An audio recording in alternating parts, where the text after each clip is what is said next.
Hello and welcome everybody to Flicker Effect, episode 320. This is being recorded and broadcasted live on Sunday, January 12th, 2020. I'm David Lott. Joining me this episode is Bobby Jackson. Hey, what's up? It's that time of the year. It is that time, and Michelle Hillard is here. Hello everyone. It is a bummer, we must say, that Yasha could not join us for this. I think it's the first time we couldn't have everybody on for a top 10 show. But yeah, I think so. It could not be. It could not happen. Sometimes it just is what it is. Life happens, but yeah, unfortunately he couldn't be here. We'll be sharing his top 10 lists at a later time. I know he's got one put together, but unfortunately he won't be here to share it with us on this episode. But we are all going to do that because, yeah, this is our special episode that we do every year. We're going to be talking about our top 10 films of 2019. And we're going to get into it pretty quickly here. Going to go over a couple things before we get into it. First, for those of you who are new or newer to the podcast, and maybe you've never heard one of our top 10 shows before, you might think based on the title that we're just as a collective group going to list out what we think are the top 10 films of the year. That's not quite what we're doing. We actually each have our own lists. Mm-hmm. We're going to go through each of our lists kind of in order. We'll each give our number 10s and then our number 9s and so on and so on. We haven't shared our list with each other before the show started. Makes it exciting. It makes it a little more fun. It does. Because there's definitely been times when like somebody will say something and I'm like, oh, you put that at 9 and not at 3? Are you crazy? I've been like, how did that even manage to be on your list? It makes it a little more interesting for me trying to play clips of movies as we do this live. But right. Yeah, that's basically what's happening. So yeah, I don't know. That's basically it. We're not going to talk about any spoilers. Nope. I always like to point out that we see a lot of movies. We do a podcast on film and television, but this isn't our full-time job. We don't see everything.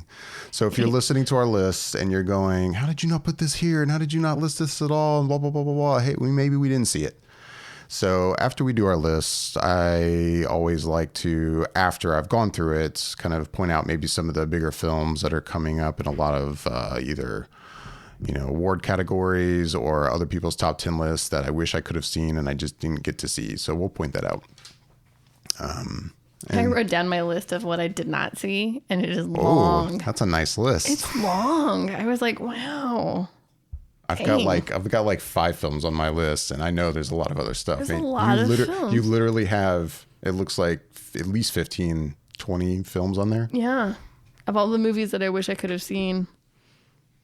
And it's just it is what it is. It's life. You can't see every single movie that comes out. Right.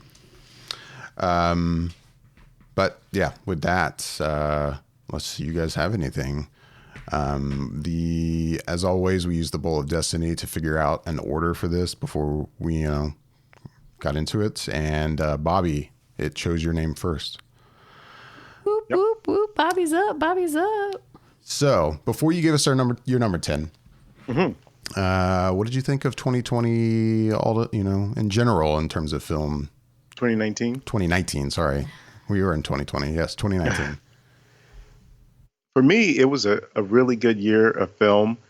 It started off, I think, with the normal pacing of movies where the early months are a little bit slow, but then you get to summer and there's the tent poles and the blockbusters. And I enjoyed a good amount of the blockbusters that came out this year.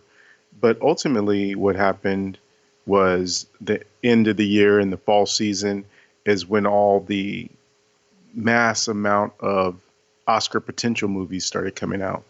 And that's when it really started to pick up for me. In the beginning, when we started the show, you said that we don't get to see all the movies. And I really feel like there's not much I didn't see. If there's something I'm forgetting, it's not for lack of ability to see it. It's just maybe I couldn't quite remember that it was a thing, because there might be one or two like that.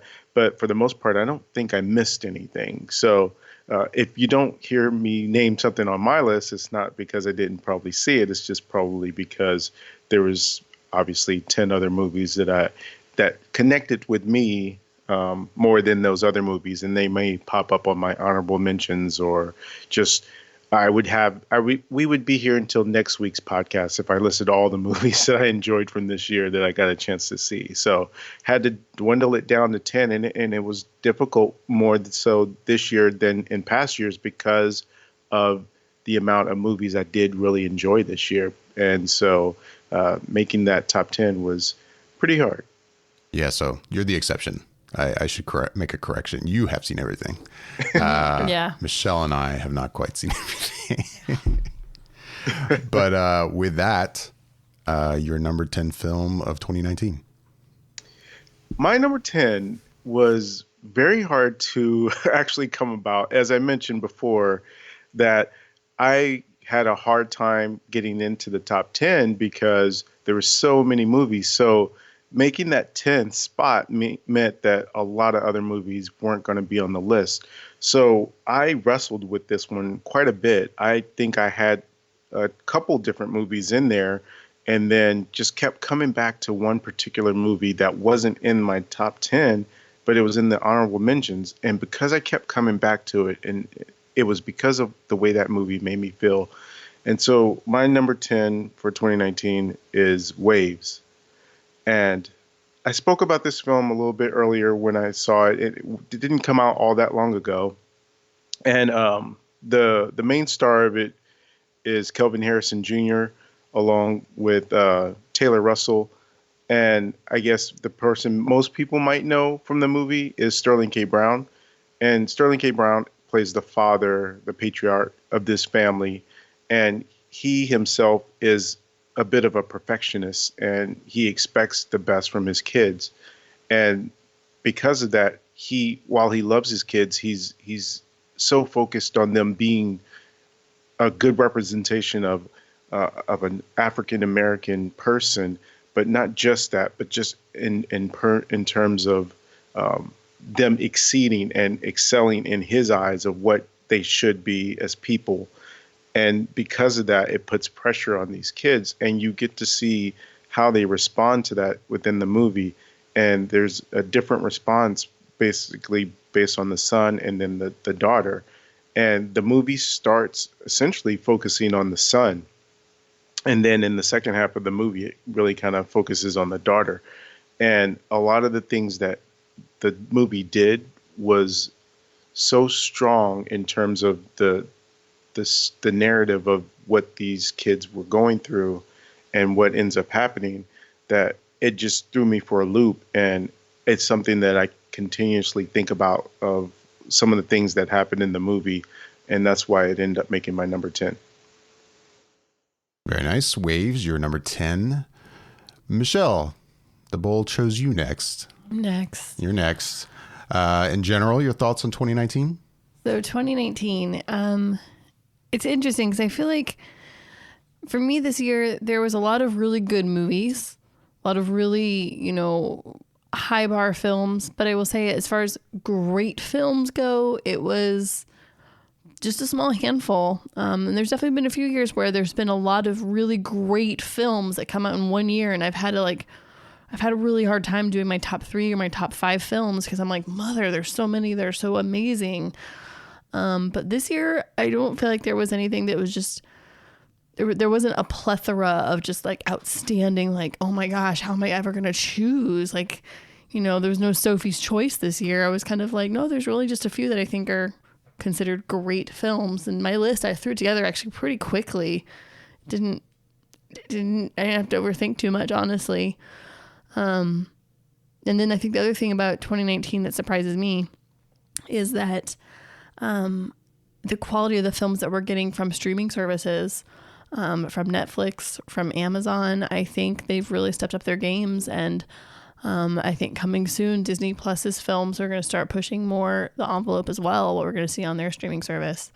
So I think I think that was kind of one of the surprising takeaways this year for me was that, streaming services are making some really excellent, amazing films. And honestly, all you have to do is look at the awards ceremonies, the Golden Globes we just had, how many films were nominated that came out of Netflix, for Christ's sakes. Like it was insane. Anyways, so yeah, that's my takeaway for 2019.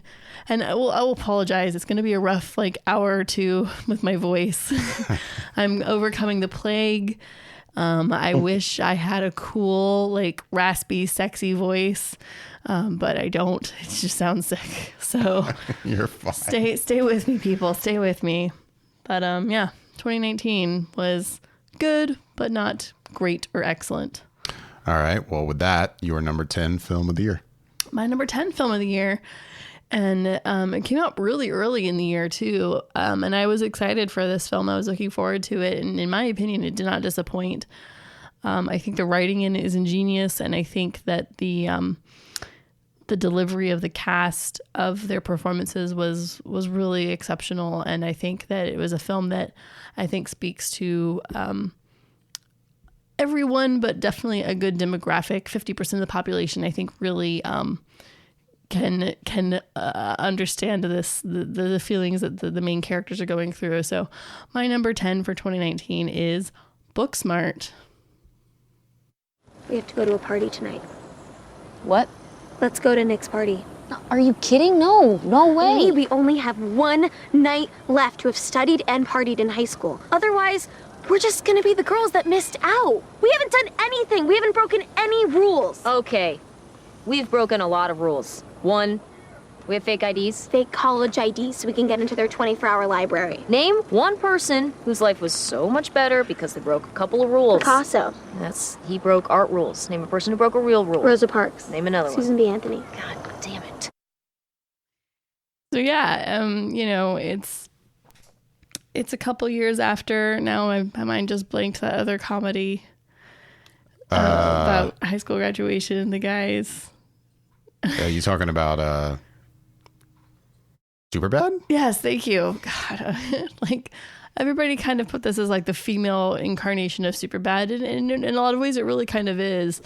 But I feel like it really kind of speaks to girls, and I think it's really an honest reflection of a majority of how girls are and how they are kind of basically behind the curtain. I feel like, I don't think that people are fake, but I think that especially at that age, girls, kind of hide their true selves and they're only their real self when they're with their best friends.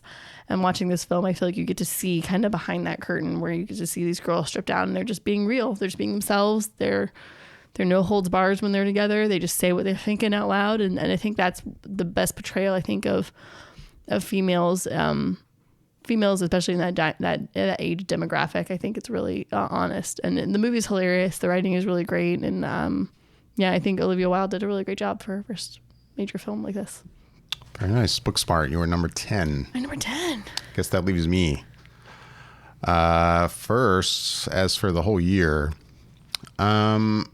it's weird because I feel, we all have examples of movies that, we see, and it seems like maybe everybody and their mom loves this movie. It's getting a lot of praise from critics or fans, and then you're standing there going, man, what's wrong with me? I didn't think it was good at all. And we all have that happens. I feel like in 2019, though, for me, it was like an ongoing theme, more than ever. I have at least right now on my list, at least, 6 films I can think of that fall kind of into that category at varying degrees. And I feel like I'm even forgetting some, but I'm looking at 6 films here I'm going to talk about later that I'm like, I just don't get it. I don't understand. And that was happening a lot. I remember we had this conversation on the podcast in the middle of the summer, I think, where I was, especially because at the time I was mostly only seeing one movie a week, and it was kind of the big release of the weekend. So not really a lot of indie and smaller films. And I was in the middle of the summer going, my God, I feel like I'm seeing every week I'm going to the movie theater and going, that was not good. And it was really bumming me out. I was starting to wonder too, when it came to some of these films that was getting so much praise. I was like, is there something wrong with me?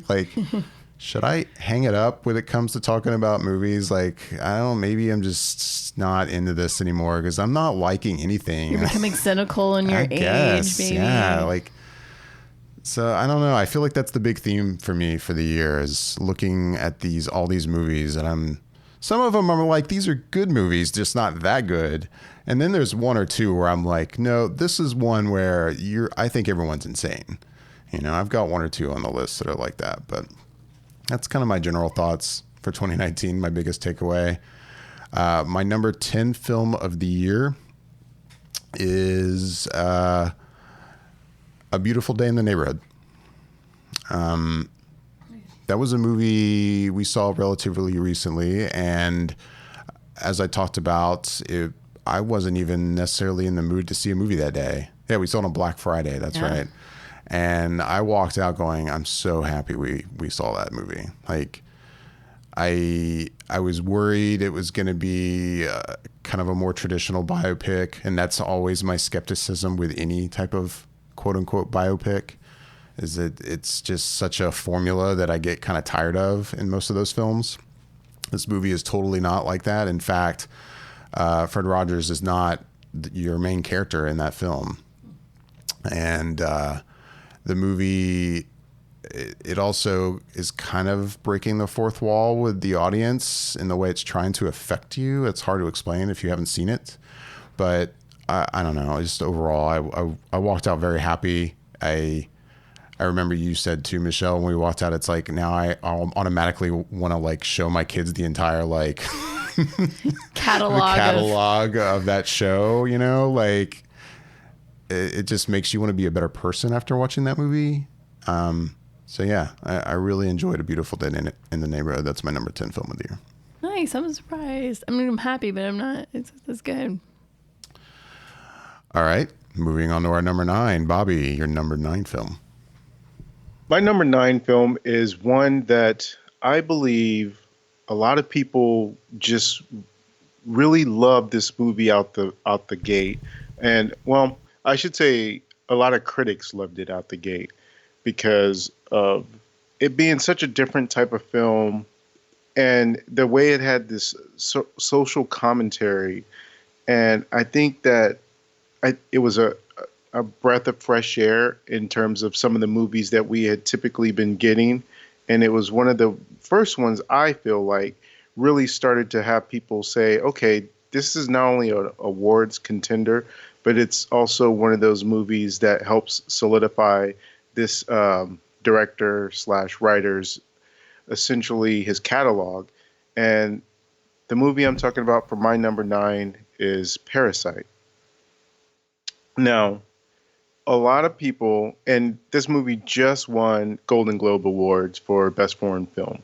And the director, as I mentioned, is Bong Joon-ho, who I feel like has done such good movies that a lot of people have talked about, but not necessarily have already seen. One of his movies that I know David loved that we watched was Snowpiercer.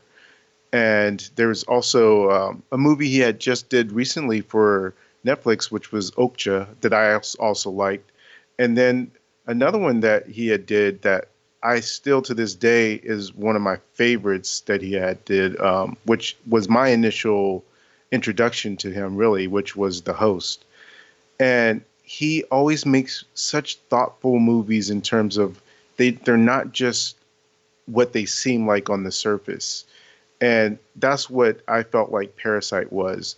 If you were to just read the description of the movie, it seems like it's about these lower class people that are trying to move up in the world in whatever way they can and claw their way to that top.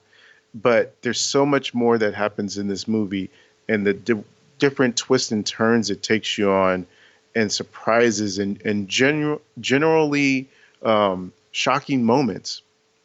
And I just think that it's all handled so well. And it's seeing this thing where it's now in that conversation where there's like, you should see more foreign films and not be afraid of the subtitles. And this is, I think, one of those perfect examples, at least of this year or this past year, that personifies that you if you give yourself that opportunity to be exposed to something that might have subtitles, you'll be in for some unique and very different storytelling. And so much so that, unfortunately, I don't know how it'll go, but they are talking about a Parasite miniseries, I think, for HBO. Yeah, I saw that too. With Bong Joon-ho attached to it and Adam McKay. Right. So I don't know if they said it would be like a continuation of this story or if they're just straight up remaking it for American audiences. But that does speak to the power of this movie. And like I said, it's definitely one of those critical darlings of the last year. And I'm sure we'll hear more about it at the Oscars. But that's my number 9. Parasite, your number 9. I think that it's on a lot of people's lists this year. And it's one of those things, like, it's a foreign film, so we can't have a clip for it. It would just be Korean speak. So people who listen to Korean would understand what's happening in the clip. But, but it's going to be I think, I feel like that's the one film that's been on everybody's list. That's funny. When I was pulling clips, part of me was like, isn't there a moment here too where there's some English spoken for some reason? And I was like, maybe I could find a clip, but I was like, no, it's not worth it. Anyway. Yeah, it would be, you'd be hunting. Right. All right. With that, Michelle, you're number 9. My number 9, I will say it's a film that surprised me. It surprised me as a whole, and it surprised me that, when I was doing my list, I was like, you know what, this bad boy's going on here. But my number 9 is The King. What say you? Are you scared, young Henri? What say you? Are you scared of this battle? There's no shame of it.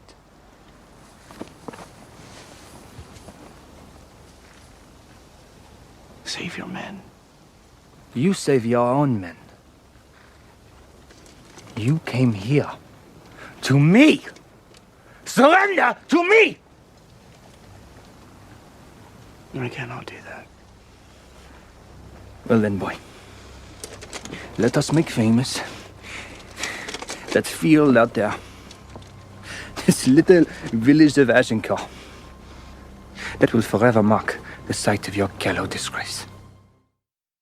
This is a film that came out on Netflix, and it's a film that I was interested in seeing. I thought it looked really, good, but I'll say, like, as I was watching this film that night at home, I was like, this is excellent. Like, this is really well done, and it's really well written. And Timothée Chalamet, gosh dang it, that kid is just, he kills me. The boy he's on fire this year, the past 2 years, I would say. And he's just one of those up and coming actors that I feel like he gets better and better with every role I see him in. And this was exceptional work from him.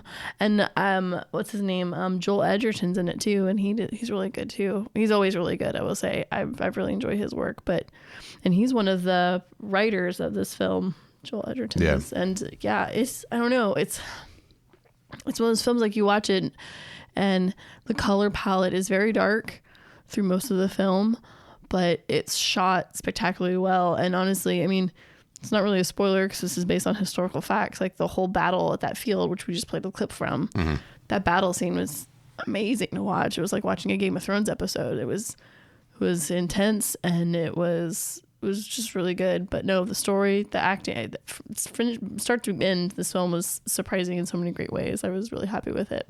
I wanted more. I remember it ended and I was like, I want more of this. Yeah, I remember what the length. That was a fairly long movie, wasn't it? 2 hours. And I remember when it ended being like, oh wow, it's over. It was quick. Yeah. Well, I mean, like, it's a longer film, but it went by so fast. I felt like it just ended, and I just went, well, I want more. Is there another one? What's happening here? Like, I was kind of bummed out, and that I think speaks to the film. Like, it was just so good. I wanted more. So yeah, The King. You were number 9, and that's available on Netflix. If you're listening, you haven't seen it before. All right, my number 9 film of the year. I've always known I would marry Rich. Why should I be ashamed of that? There's nothing to be ashamed of, as long as you love him. Well, I believe we have some power over who we love. It isn't something that just happens to a person. I think the poets might disagree. Well, I'm not a poet. I'm just a woman. And as a woman, there's no way for me to make my own money. Not enough to earn a living or to support my family. And if I had my own money, which I don't, that money would belong to my husband the moment we got married. And if we had children, they would be his, not mine. They would be his property. So don't sit there and tell me that marriage isn't an economic proposition, because it is. It may not be for you, but it most certainly is for me. Yeah, Little Women is my number 9 film of the year, from director, writer Greta Gerwig, obviously based on the book. I don't recall reading that book as a child, so I'm going to say I have not read it. And amazingly enough, I don't think I've ever actually sat and from beginning to end and watched any of the films of Little Women. I think I've seen good enough chunks of the one with Winona Ryder in it. One from 94. Yeah, I figured it was sometime in the 90s. That's all I got. But this movie, I mean, I guess I hesitate to say it surprised me. I've heard so much acclaim for it that I'm like, it's probably going to be pretty good, even if it's a movie that on its surface would not necessarily appeal to me. I was interested to see it just for that reason, if anything. Though, I mean, looking at the cast too, I mean, it's got a great cast in it. And no, the film is, I guess the best word to use, and I hear this used a lot for it, is it's delightful. It's just a nice movie. Like, all the acting in it is great. Yeah, it's my understanding that Greta Gerwig kind of changed up kind of the way the story is told. It's basically the same story, but also it just kind of somewhat out of order in a way is the best way to put it. And since I have nothing to base my experience on, because I hadn't seen it before, I was like, I totally understood it, and I liked the way the story was told. If anything, now that I've seen it this way, I'm like, I can't imagine it being just a linear, story and all the other interpretations. So no, I thought she did a great job. I love Lady Bird, and now her next film, Little Women, I can also say I thought was great. So yeah, it's my number 9 film of the year. Awesome. I was curious about what your thoughts were on that one. Yeah, we since we just saw it, we didn't really talk about it. So. I feel like you and I've cranked out a lot of films and we haven't really talked about them, so it's kind of nice to finally hear your opinions on them. I don't want to get us sidetracked, but you did just mention it, Michelle, that in the lead up to us doing this show, you guys had to watch a lot of movies and play a little bit of catch up. About how many movies did you end up having to watch in recent week or two? I will say this was not the most I've done, by any means. In fact, this was a light year. This was a much lighter, crunch year. Like, there's been years, and I know this is my MO at this point. Every year I sit down like the week before we record this episode and I start cramming in all these movies I missed. And there's been a few years, most of the years, where I at least take like a day off work and I just sit at home and I watch like however many movies I can fit in that day, which actually is a lot of fun, because even if they're movies that don't fit, that don't make my top 10 list, if I'm watching them, it's because most people like them. So I'm sitting around watching all of these good movies and going, wow, like, it's so nice to watch so many movies that are at least decent. Mm-hmm. But yeah, this year that didn't happen so much. It was a lot of like watching one movie a night. There was actually one movie that I just, my body shut down. I was falling asleep, not because of any quality problems with the film. Okay. I've been sick too, and I was just dying, and I ended up having to watch the movie again. I watched it a second time because I was so I was so determined to fit that movie in. But anyway, I'll be curious to hear about what that one was. Yeah, I don't know how many, but it wasn't nearly as many as in years past. Oh goodness, no. And I think the other issue is that there's a lot of films that we didn't see that came out towards the end of the year. So basically it's either you see them in the theater or you weren't going to see them. Like, there wasn't another way we could see them. And some years there's films that we've missed that were early enough that we could rent or purchase, and stream it at home. But really a lot of them I think came out at the end of November and in December. And it was either like, well, we need to figure out babysitters and when we're not going to a job, and it's hard to get to the theater all the time. So But no, yeah, it's still fun to see all these good films. Yeah, it was 2 movies in the theaters this week. Mm-hmm. And then the rest stuff at home. But yeah, not nearly as many as usual. It's harder to get the stuff at home this year, I think, than usual. Usually we can get a lot at home, but this year it just didn't work out. Right. Anywho. Moving on to our number 8 films. Bobby, your number 8 film of 2019? Yes, my number 8 is Judy. And this movie, it broke my heart, honestly. Renee Zellweger plays Judy Garland. And it's the story of her later on in her career. And she's doing these sold out shows in London that she really didn't want to do because she kind of had moved on past certain things in her life. But she was at a point where really, I mean, she was just broke and she needed the money. But she wasn't in no place in her headspace to really be doing it. But yet she had to because she needed the money. So a lot of the way that the story is told shows you essentially the start of where a lot of her issues came into play, which was having to film The Wizard of Oz and the amount of toll and stress it put on her because, I mean, MGM was breaking all kinds of child law, labor laws, and everything else. And so it really kind of informed her as a person.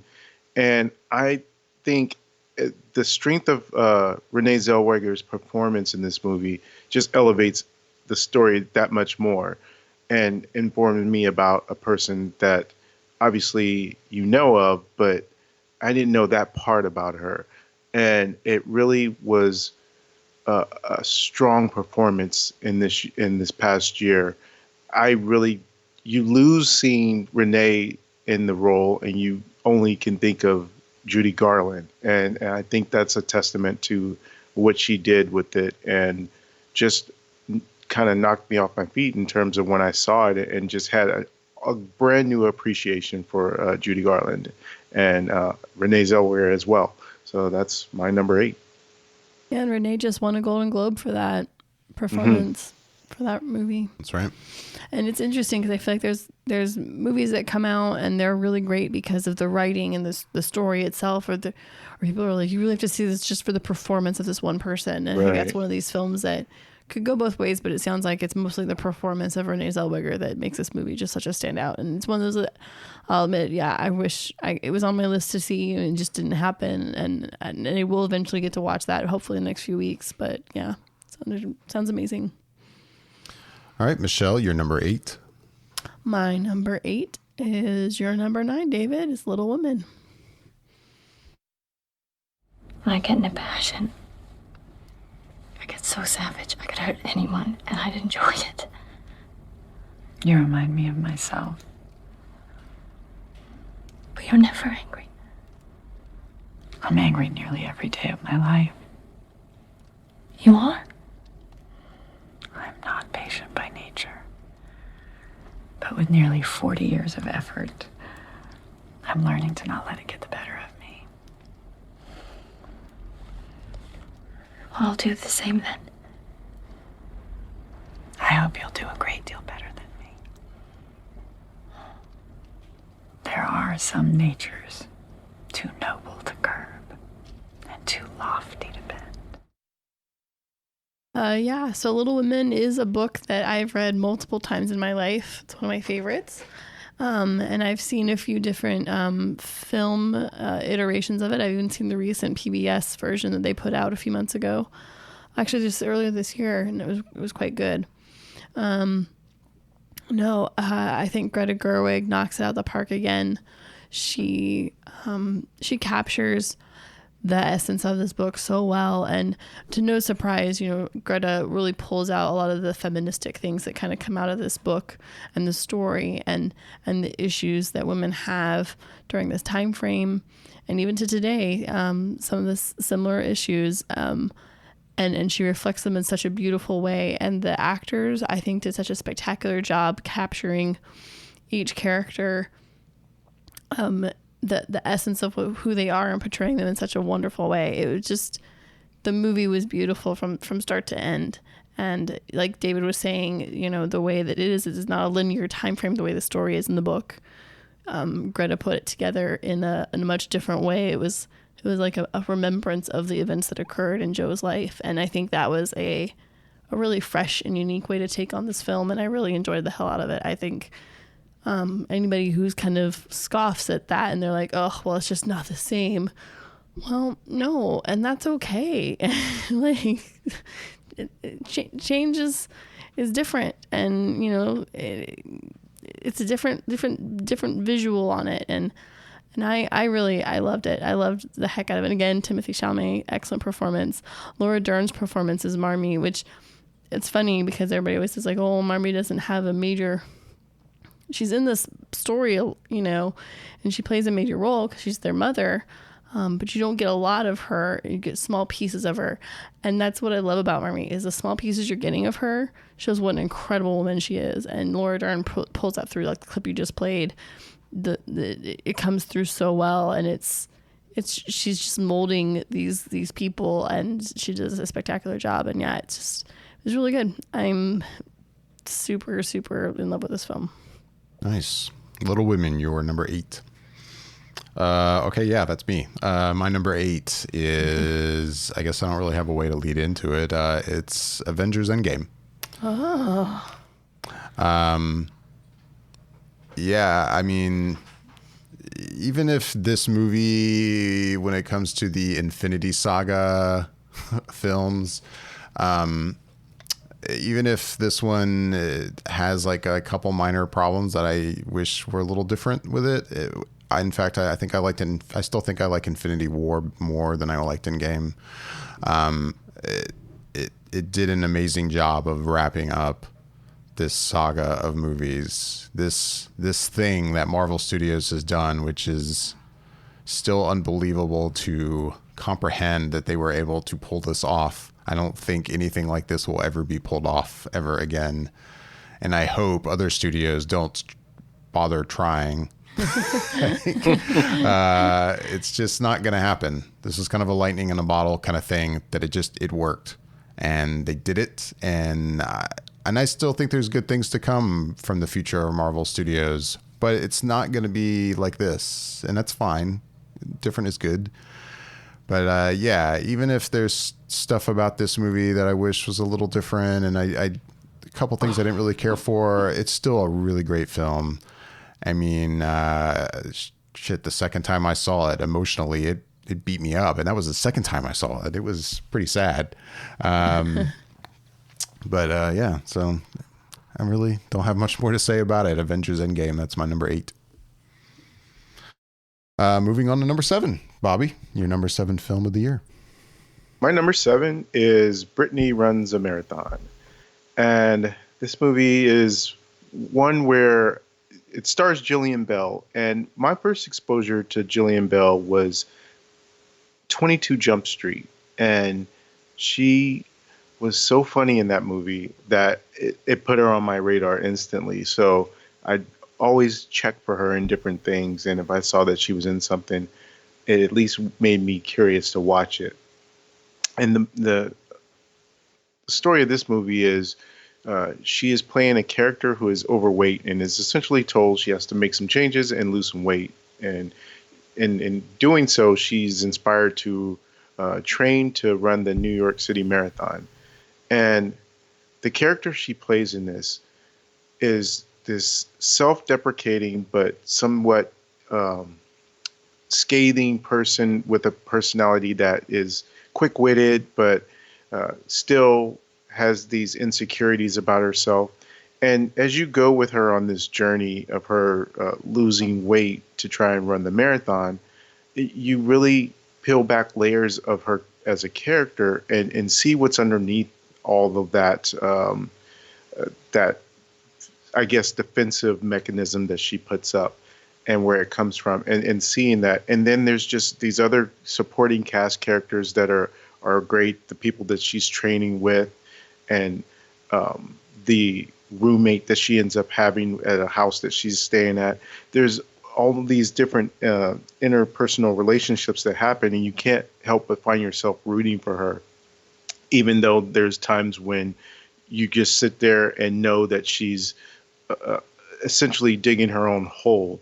But it's one of those inspirational stories that I think is on the same type of way that something like A Beautiful Day in the Neighborhood makes you feel that inspirational to do good things or whatever. This kind of movie has that as well, where it makes you say, wow, that's such a positive vibe from that movie. And yet it was entertaining, but it makes me want to go out and achieve something. I mean, I think for a split second, maybe 10 seconds at the most, I was like, you know what? I want to run a marathon. And then that 10 seconds passed and I was back to just whatever. But it did make me feel that way after watching the movie. And I really, really, really enjoyed it. And that's on Amazon. Yep. Amazon Prime. Yep. All right. Michelle, your number 7. My number 7 is Midsummer. So you're coming to Hälsingland? I guess so, yeah. And we'll actually be arriving on my birthday. Oh, happy birthday. Thank you. Yeah, Christian says you've got this special week planned. Yeah, it's sort of a crazy 9-day festival my family's doing. Lots of pageantry and special ceremonies and dressing up. That sounds fun. It'll probably seem very silly, but it's like theater. Yeah, Christian says you're from like a commune, right? Yeah, we're a small community. Here, I'll show you.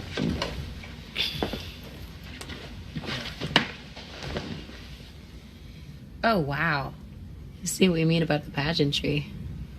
Whoa, who's that one? That's last year's May Queen. Beautiful. You know, I'm very, very glad you're coming.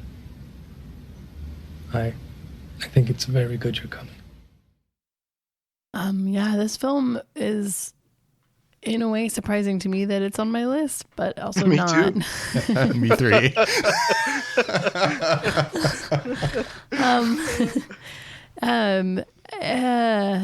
It's one of those films. I mean, it's a horror film, and I don't know. It's one of those films like watching it, you know that that's what you're going to get, but you don't know what you're going to get. And I think that's why I enjoyed it. I mean, it's one of those films. It's shot so beautifully, and the story unfolds so well. And I say that, and I will say pretty early in the film, there's a moment you're watching them get to this location, and you go, "Wow, there's a lot of red flags popping up all over this field." And I feel like you should be like, that car was just what was that 5 clicks back? Okay, I'm just gonna go back there. There should be red flags popping up, and they just kind of go with the flow. And so you're like, well, we're off to the races now, kids. But I can't talk too much about this film without giving it away. But the performances, again, spectacular, visually just absolutely gorgeous. And the story itself, yeah, like I said, it unfolds in such a beautiful path and in a beautiful way for such a unsettling ideal that's happening, that's unfolding in front of you visually. But it's one of those films that doesn't give you nightmares, but does kind of haunt you afterwards. It's one that you think about later on. You'll just be sitting there and all of a sudden you'll think of a clip or a scene in it, and you'll just kind of go, huh, yeah, that was kind of messed up. Okay. And it just kind of sticks with you like that. So yeah, Midsummer, that one's in there. You're number 7. That happened. And yeah, that's already our second clip with Florence Pugh, she had a good year. She had a good year. And she's got Black Widow coming up. Black Widow's coming up, yeah. Yeah, she's doing the thing.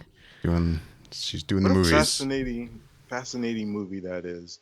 When did you guys see that? Because I talked about it when I saw it, and right. I had wanted you to see it just to have that conversation, but when did you have a chance to watch it? It was sometime this week. It was in the crunch week. Okay. And I haven't seen Hereditary from this director, so I haven't seen the... Yeah, I have, but yeah, Yeah, I saw Miss Because that was one I squeezed in last year, Yeah. but you didn't. That was one of the ones you didn't watch with me last year. I really had no desire to watch Hereditary. And this one, as both Bobby and I said, we were both surprised. And yeah, even watching it, I'm like, I wonder what she thinks of this. I know. I will say, I think I kept a pretty decent poker face on this one for a while for you, because I just wanted you to be surprised. All right. Nice. Midsummer, you're number 7. Oh. My number 7, a movie that, as I said when I talked about it before, I'm very happy for this director that he has had the success he has had with this film. Not only because I think it's a great film, but considering what he had to deal with after his last film, and that is of course Knives Out, from director Rian Johnson. I thought Knives Out was just a lot of fun. All of the characters, all the acting in it is just great acting, and I just enjoyed all these characters, and it was just a joy to watch this murder mystery, but it's told a little differently than you might expect. It's not just a conventional, okay, let's try to figure it out by the end kind of thing. That's the best way I'll put it without talking about spoilers, but he changes it up a little bit, and I think that's fun, and it's just a really good movie. And it also has a good message beyond, just that, hey, it's a murder mystery. There's a little more there, and that's kind of what took it over the top for me. So yeah, Knives Out is my number 7 film. Number 6, Bobby, what's your number 6 film? Oh, my number 6 in 2019 is John Wick Chapter 3 Parabellum.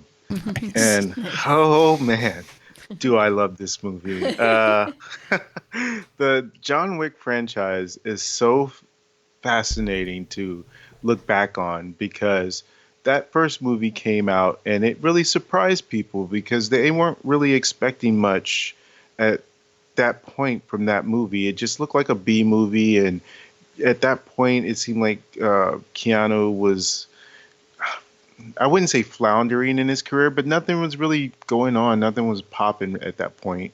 And then that movie came out, and then it was the talk, and it was just this thing.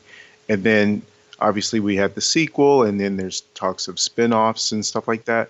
But then with this John Wick Chapter 3, man, the action is ratcheted up to a point where it's just one set piece to another set piece, and it just starts in such a way where you're off to the races so fast when he's in this library scene, and he's fighting the guy with just the book, and it's insane where the set pieces go from one to the next locale, and having a lot of things that I love about this movie.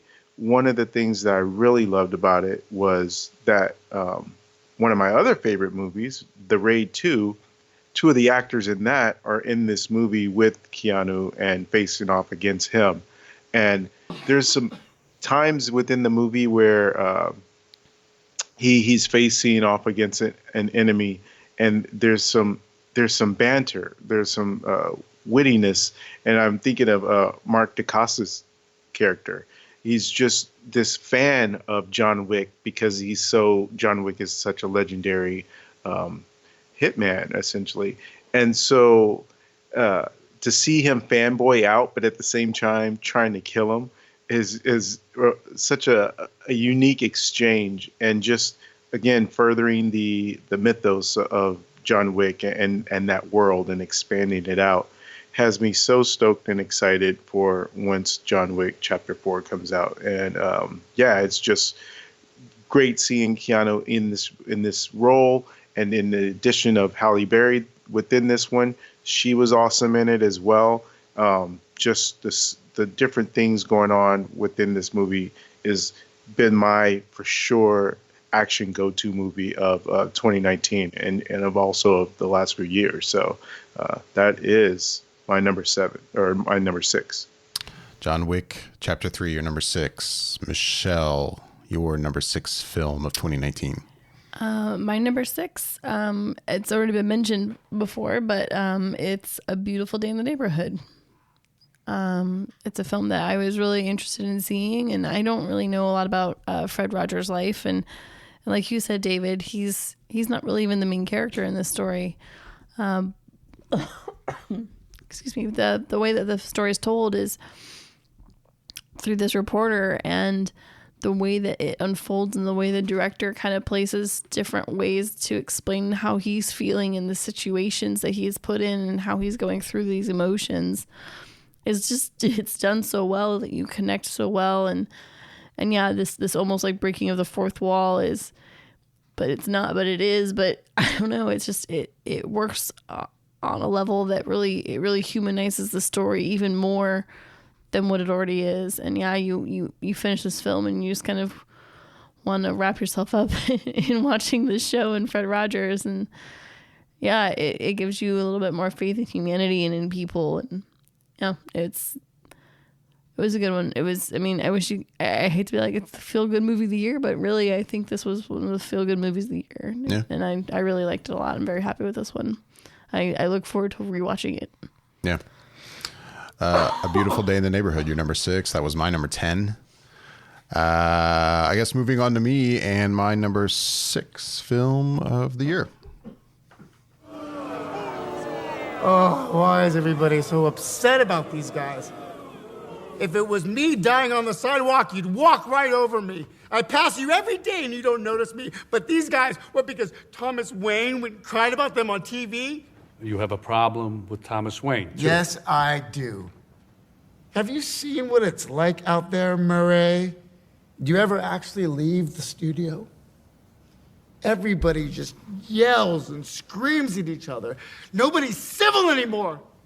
Nobody thinks what it's like to be the other guy. You think men like Thomas Wayne ever think what it's like to be someone like me? To be somebody but themselves? They don't. They think that we'll just sit there and take it like good little boys, that we won't werewolf and go wild. Yeah, my number 6 film is Joker. It's higher than I thought that would have been for you. Really? Yeah.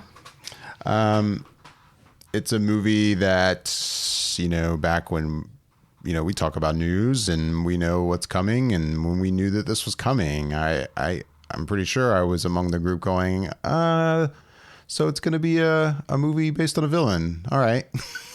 Yep, me too. And do we need that? How's that going to work without a Batman in it? And, where is this going to take us beyond just this one film? And I was pretty skeptical of it. And when it comes to some of that, I'm still concerned where we might go after this film, considering the insane amount of success it has seen and the way that studio seems to just react to whatever they think is hot. But when it comes to this film, it's a great movie. I mean, Joaquin Phoenix is incredibly good in it. I get that it maybe pulls from some of the movies that it takes inspiration from a little too closely. And I know that's been some complaints from some friends that I've talked to, but that wasn't a problem for me. I really, really enjoyed this film. It is very dark. It's messed up. And yeah, if you're listening to this, you haven't seen it, I'm sure you're all already aware of that, but if for some reason you're not, yeah, this is definitely not a kid's comics book film. It's extremely adult, but it's incredibly well done. It's really good. And yeah, so Joker, my number 6. All right, we're moving into our top 5. Halfway there. We're halfway there. Wow. Seems like we're going through this quick. I don't know why it feels that way, but maybe because Josh is not here and we don't have that extra person on and around. But yeah, we're flying through it. Speaking of flying through it, my number 5 of 2019 is Ford versus Ferrari. And man, this movie has been called what I find interesting, a dad film. And I guess I get it. Yes. I've heard that a lot. I guess I get it to a certain extent. But to me, this just reminds me of an old school kind of like mid 90s or late 90s movie that you would just see in all the Oscar ballots in terms of strong performances, that strong story. It's a different. I wouldn't quite classify it as a biopic, but I guess in certain way you could look at it as such. It does tell the story of Carroll Shelby, excuse me, and his driver Ken Miles, and played by Christian Bale and Matt Damon. And I think that what I found so good about this movie was the chemistry between Christian Bale and Matt Damon and their characters that they're playing. And just this story that is of this Le Mans race of essentially Ford trying to beat Ferrari at a game that Ferrari's been getting the upper hand at, and seeing what goes into trying to build a bigger, better, faster car, and what it takes and the toll it takes on the driver and on the cars and the dangers involved. I don't know. I just think that James Mangold did a good job of capturing all of that and filming it as well. The racing scenes are so dynamic and just really makes you feel like you're a part of it, that I just think that from top to bottom, it's just such a strong movie, and I just really enjoyed it. Nice. Ford vs. Ferrari, your number 5. Michelle, your number 5 film. My number 5 film, and I'll be honest, I'm a little bit bummed that we don't have a clip for it, because I think it would just, it's just, there's so many good little sound bites from this film, and I'm just kind of bummed that we don't have a clip for it, but I feel like I can already fill it in. You probably could. And it's Jojo Rabbit. I thoroughly enjoyed this film. I know it was a miss for David on a few levels, but for me, it was exactly what I was hoping to get out of this film. And yeah, I wish we had a film. I wish we had a clip literally just to hear Taika Waititi do his Adolf Hitler impression, because it's spectacular. No, it's a story about this little boy and his imaginary best friend, who is Adolf Hitler, because he's a little boy growing up in World War II, or at the end of World War II in Germany. And, the story between him and this girl that he finds living in his house that he didn't know, and him growing up and realizing that, the world is not so myopic, and there's so much more that he needs to learn. And I don't know. It's a beautiful story on a few levels, and even just the relationship between this little boy and his mother.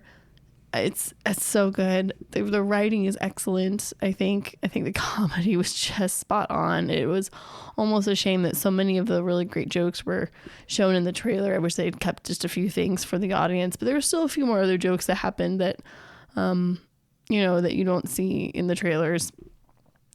But it's a film that, yeah, it's a comedy that has a really strong message, and yeah, I think Taika really did a great job with this film. I'm really, really happy with it, and I would like to watch it again. I'm looking forward to that moment because, yeah, I don't know. It makes me happy, this film. So that's my number 5. Jojo Rabbit, your number 5. My number 5 film of 2019. Danny? I'm really sorry, Pele. Thank you for inviting me, but I really have to go. Can someone maybe drive me I somewhere? know I shouldn't have let you stay for that. I mean, I know it looks extreme, but I don't know why I'm here, Pele. I don't know why you invited us. I don't know. I don't know why. I don't know why I'm here. It's I don't fine, know, it's and I okay. can't. Come on, No. come on, sit down, Danny. Danny, please. Please sit down. Danny. I invited my friends because this is a once-in-a-lifetime thing, and I wanted to share it, especially with my friends who I knew would appreciate it, because I am proud of this place. Okay, but I'm not an anthropologist, and I don't understand any of this. Yes, I know, and yet I was the most excited for you to come. Midsummer is my number 5. What was that at yours? Number 7 for you, Michelle? Yeah. And we both just watched this week.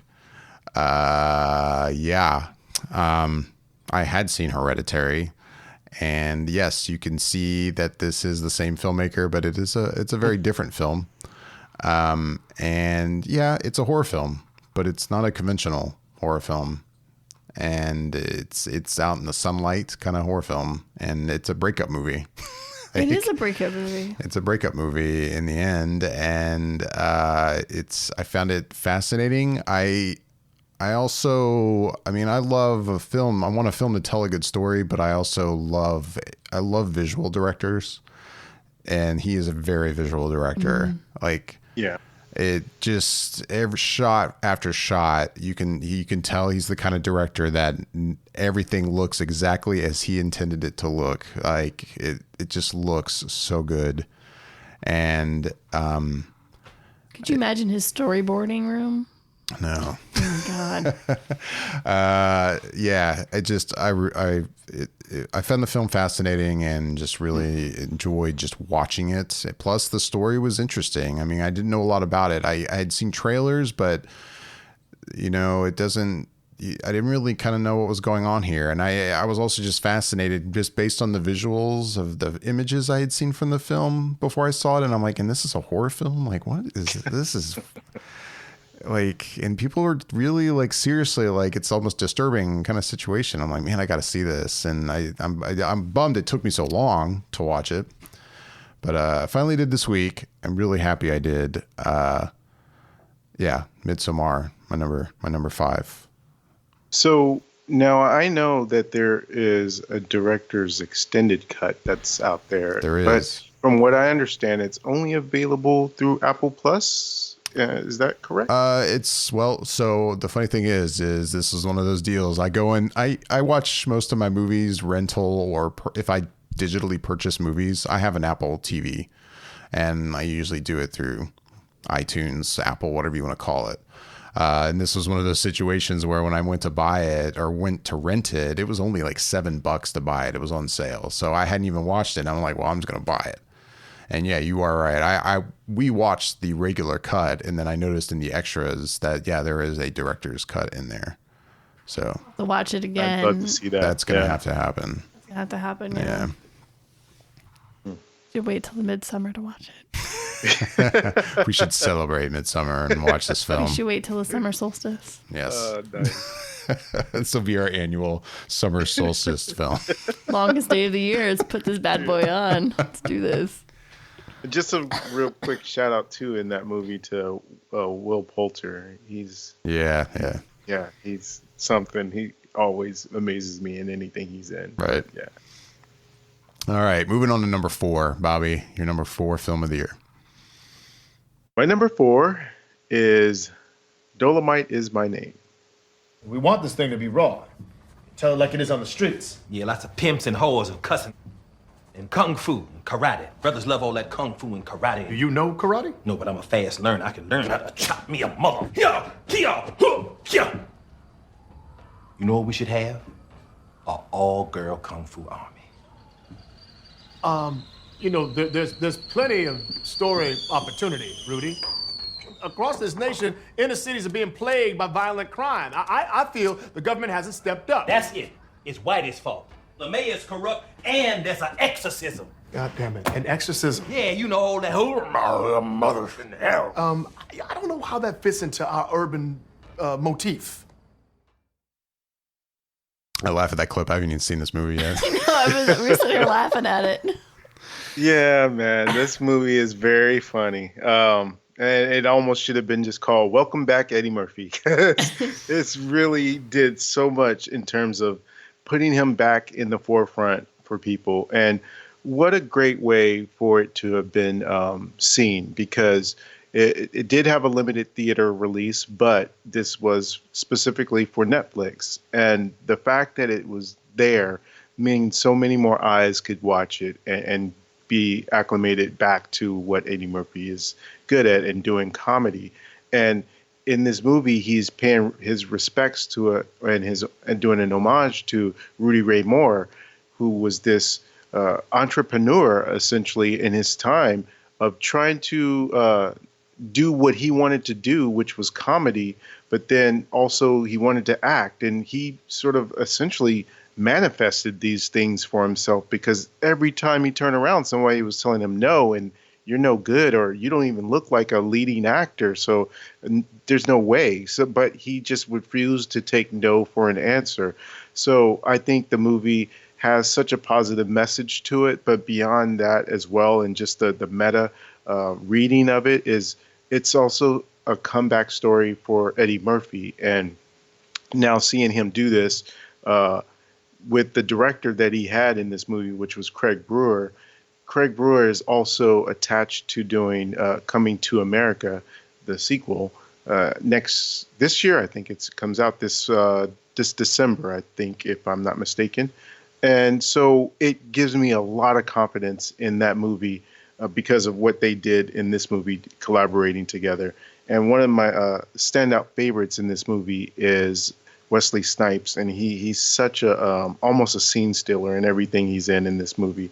And I think that they enjoyed, I should say, Craig Brewer and Eddie Murphy enjoyed Wesley Snipes so much in this movie that Wesley Snipes is also in the new Coming to America movie. So I think that this just had a great cast, a great story, and this underdog story of someone who's determined to make his dreams come true. And it's just a fantastic movie. So that's why I had it at my number 4 for the 2019 year.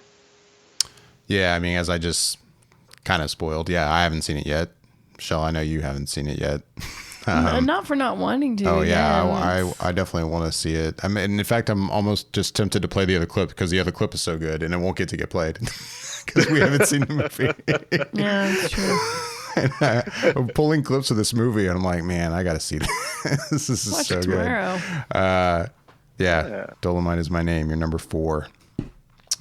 Michelle, your number 4 film of the year. My number 4, it's one of those movies that I remember when the trailer dropped for this, I was like, oh my gosh, I've got to see this movie. Like, this looks very intense, but also really honest.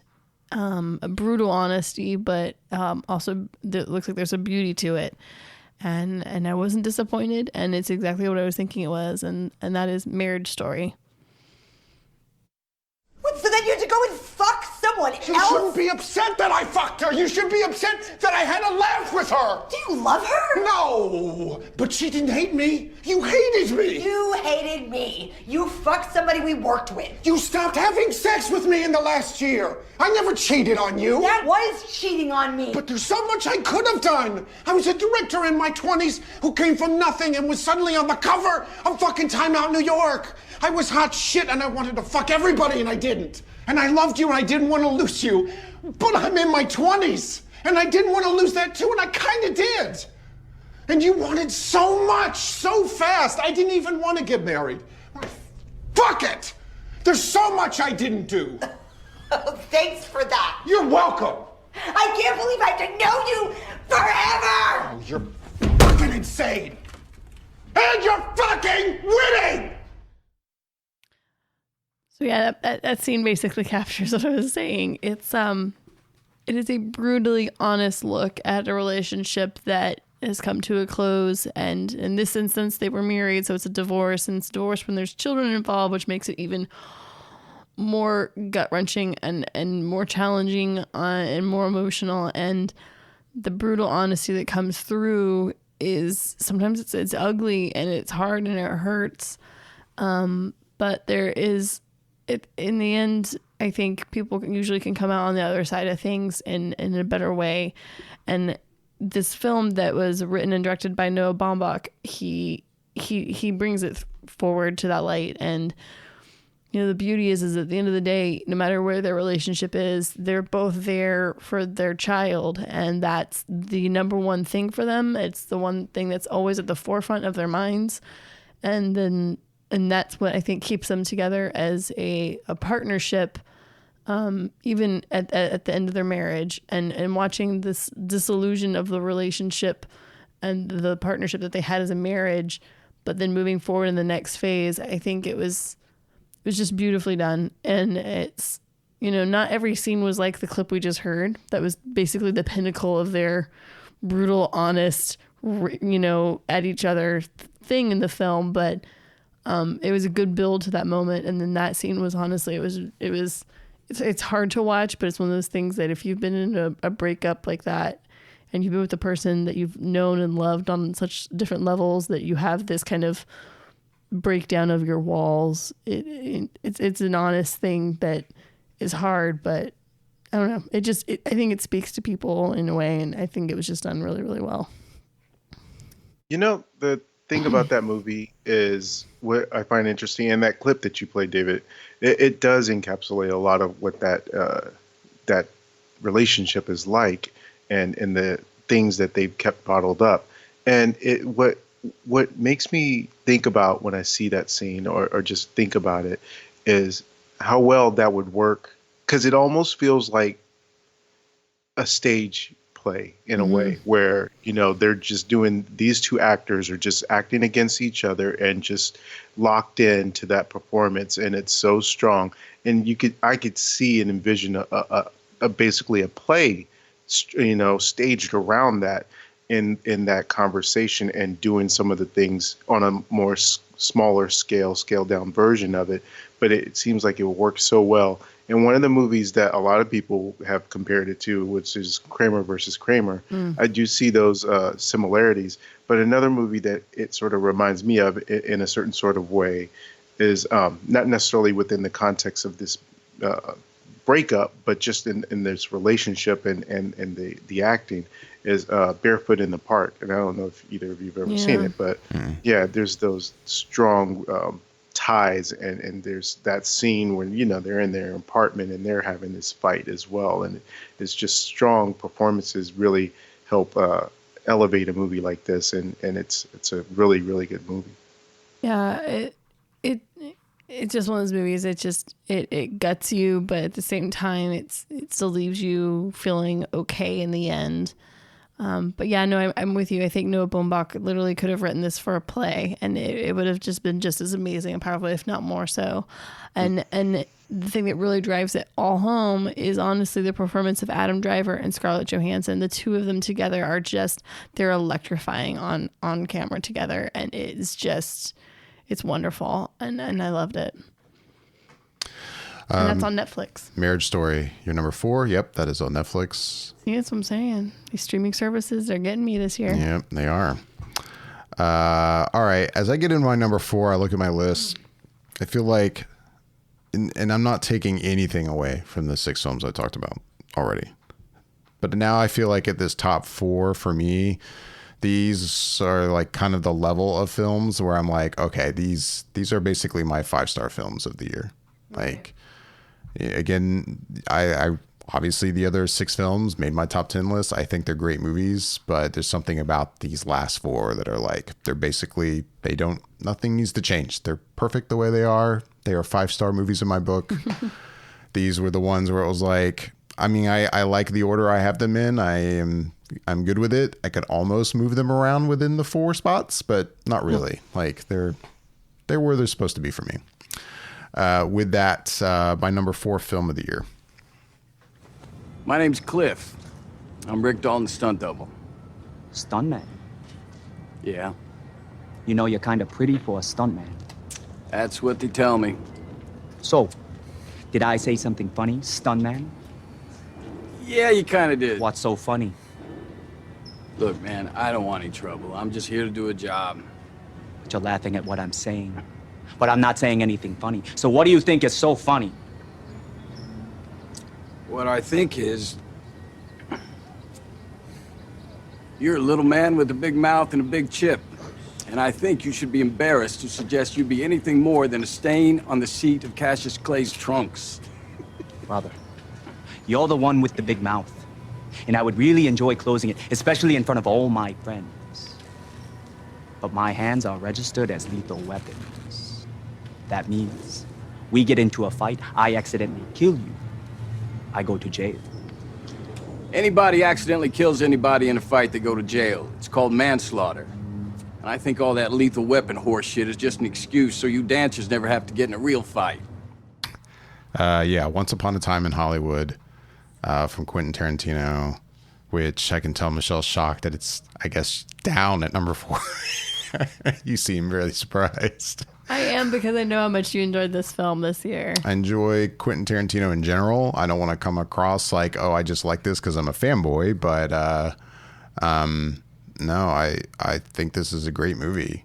And especially considering we're about to go to LA this coming week, it's like even been more in my head. It's like I almost want to watch the whole movie again before we go out. Just even though I know the city well, I lived there for a little while, but yeah, I don't know. Anyway, it's a different Tarantino film. It is you're just kind of hanging out with these characters in LA like for a day or two, and being if you're not a fan of a Tarantino film, especially just the way he does dialogue and the way one of the things he does best is these scenes where you just have two characters talking about something, and most of this film is just kind of like that. And if that's not your thing, then you maybe didn't like this. I have friends who recently on Facebook like finally basically forced themselves to watch it, and they hated every minute of it. Like they found it really boring. And I mean, for a movie that I'm saying I think is, like I just said, it's in that top 4 films where I'm like, yeah, these are 5-star films, are perfect the way they are. Like in the same way, I can kind of understand that it's going to get reactions like that, considering the pacing and the story arc of the film. But I loved it, and maybe that also has to do with the fact that I did live in LA for a while, and it makes me feel nostalgic for living there and just being around the industry there. Like, I don't know, but I think it's a fantastic film, and I highly recommend it. So Once Upon a Time in Hollywood, my number 4 film. With that, now we're at our top 3. We're in the final 3. Final stretch, Bobby. This is always the fun part. I love this part.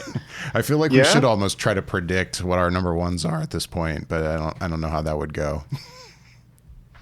I have to think about that. I don't. It's so hard with you guys, just because what you've seen. You don't even know what we've all watched this week at this point. So yeah, that would be hard to do. But my number 3 has already been talked about, and what a shocker! My number 3 is Little Women, and I went into this movie really knowing nothing about the book, about the other movies. I just thought it was about a bunch of girls. Like, I didn't know anything specific of the story. Only thing that really made me go to watch it was Greta Gerwig and Saoirse Ronan. I like all the other people, Emma Watson, Florence Pugh. Just the cast was such a good amount of people in it that I had respect for their work, that I was like, all right, I mean, this is nothing that I would really be interested in general on a level that just by the surface level of it and knowing what it's about, sort of like how you mentioned, David, but just enough talent was in it that I was like, well, let me go see it. And I think I saw it on Christmas Eve, that Thursday night or that one, whatever, Wednesday night. Yeah. And it obviously blew me away. I thought the directing was good. And this is me not knowing that the way Greta Gerwig chose to tell the story is different than any of the past films or even the book. So I just thought it was such a clever way that it was told. And I mentioned this to you, David, that to me, it looked like after I was watching the movie, I didn't catch on to it for a while, but at a certain point, it seemed to me that whenever they were in the past, there was like a cold sort of blue tinge to the look of the movie. And then when they were in the present, there was a warm kind of colorful look to it. And I had to end up going and investigating it. And sure enough, that is what she did, was to differentiate the different time periods. She kind of uses some different filters. And I just thought that was such a clever way to present that. But just in general, the story of these women, I thought, was so good in the way that they characterize each of them. And you can see how distinctly different they are from one another. And there's what I thought really worked about it was that I think one of the things that I had going into it and a hesitation towards it was that I just thought it would probably be this very sappy kind of love story thing, and that was essentially the main focus of it. But no, it really is a telling of these women and their lives and how they are and get to be who they are as women as they grow up. And I just thought it was just done in such a nice way that didn't lean too heavy into being sappy or unbelievable in any sort of way. It was just a as you said, David, delightful film. Nice. I approve. Little Women, it looks like the first film to be on all three of our lists so far. Yeah, so far, yeah, that's true. Little Women, you're number 3. Michelle, your number 3 film of the year. My number 3, and I'll be honest, it's a recent view, but my number 3 film is 1917. Sam Mendes directed and wrote this story, and man, God, Sam, this guy kills me. His films are so good, and the way he does things is just on a different level. This film is shot in such a majestic way, in such a brutal atmosphere, and I loved it from the first shot to the very end shot. It just captivated me. I couldn't take my eyes off of it, and it's just this story is just it's interesting because, you know, soldiers are just trying to deliver a message to save other soldiers' lives, and they have a very finite amount of time to do it, and they have to travel across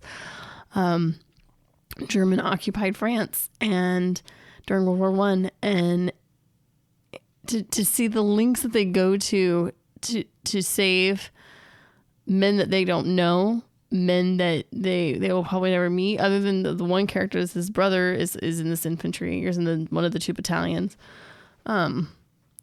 It shows such a depth and heart of the human spirit, and the lengths that we'll go to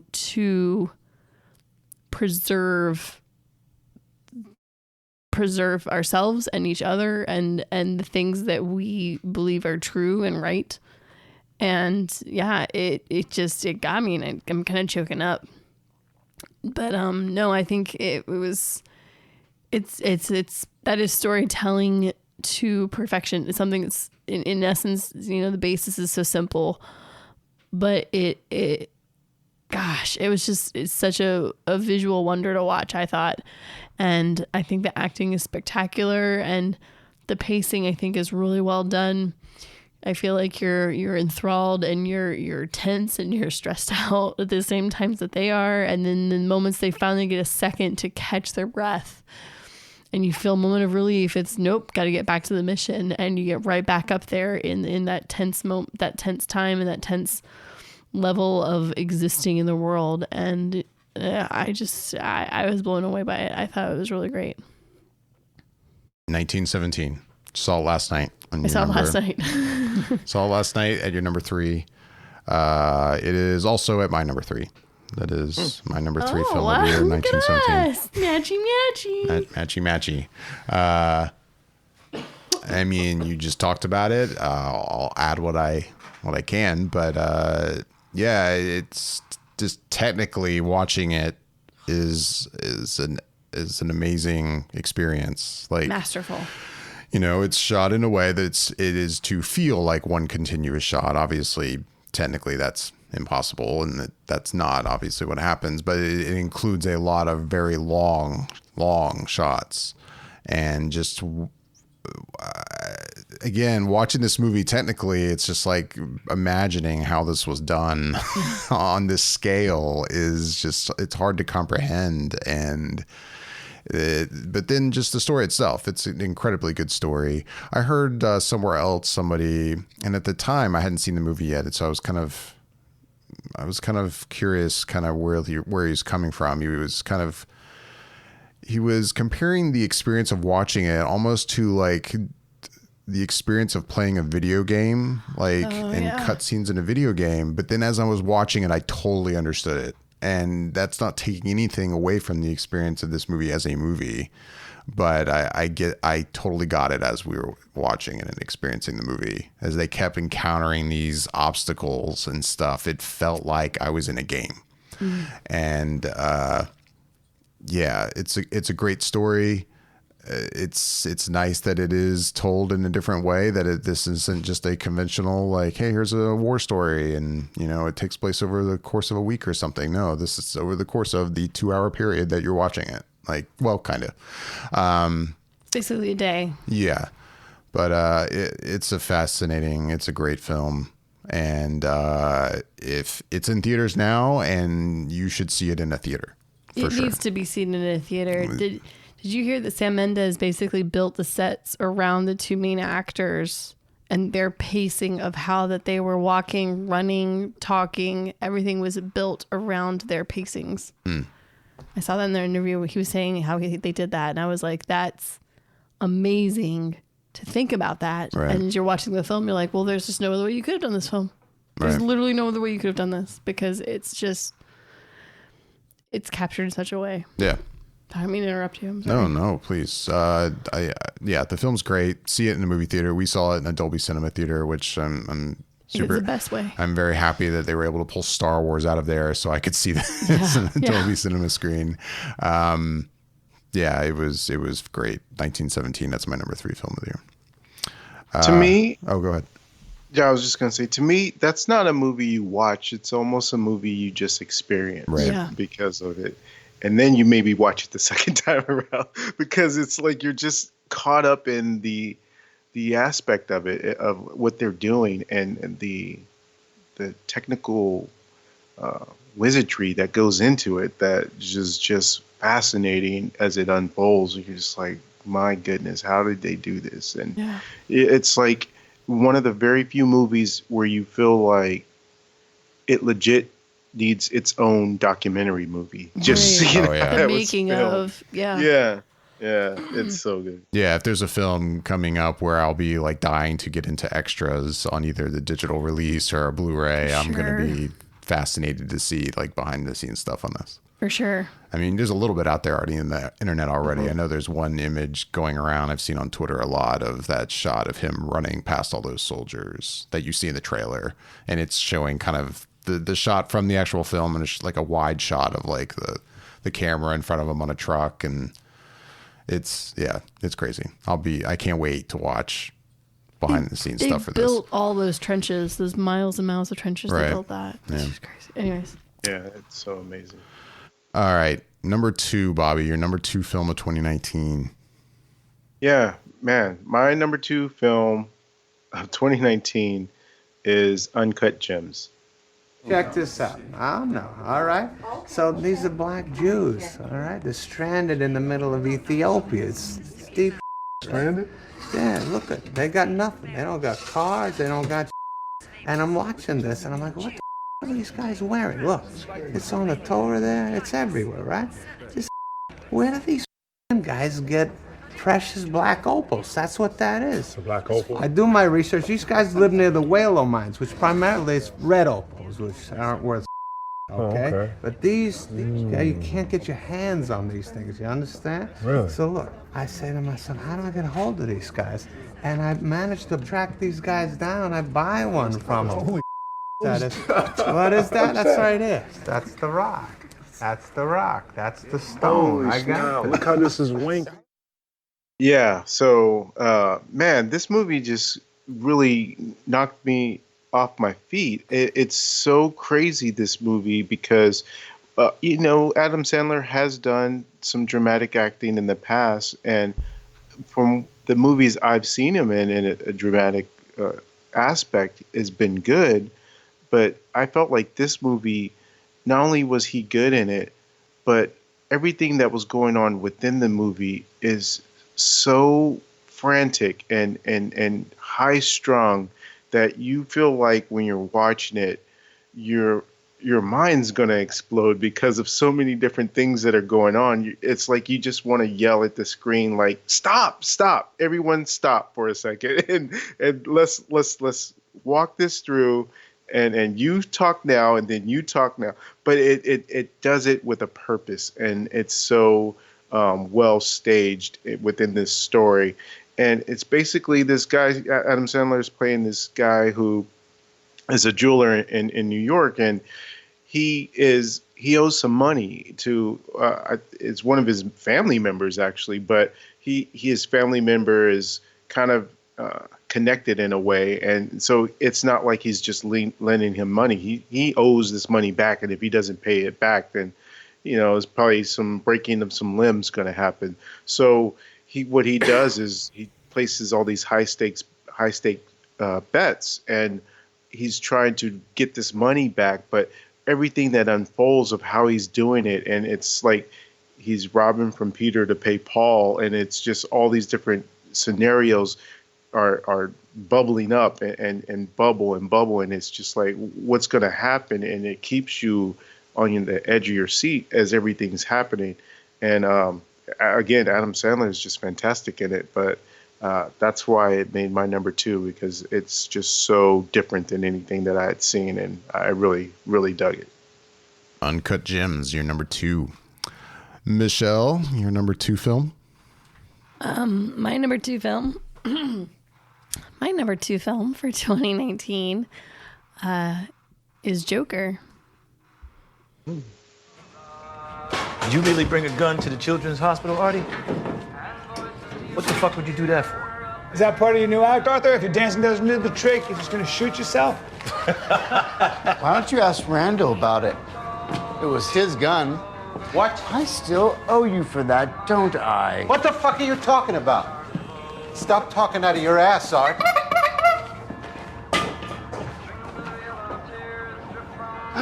Oh no! I forgot to punch out.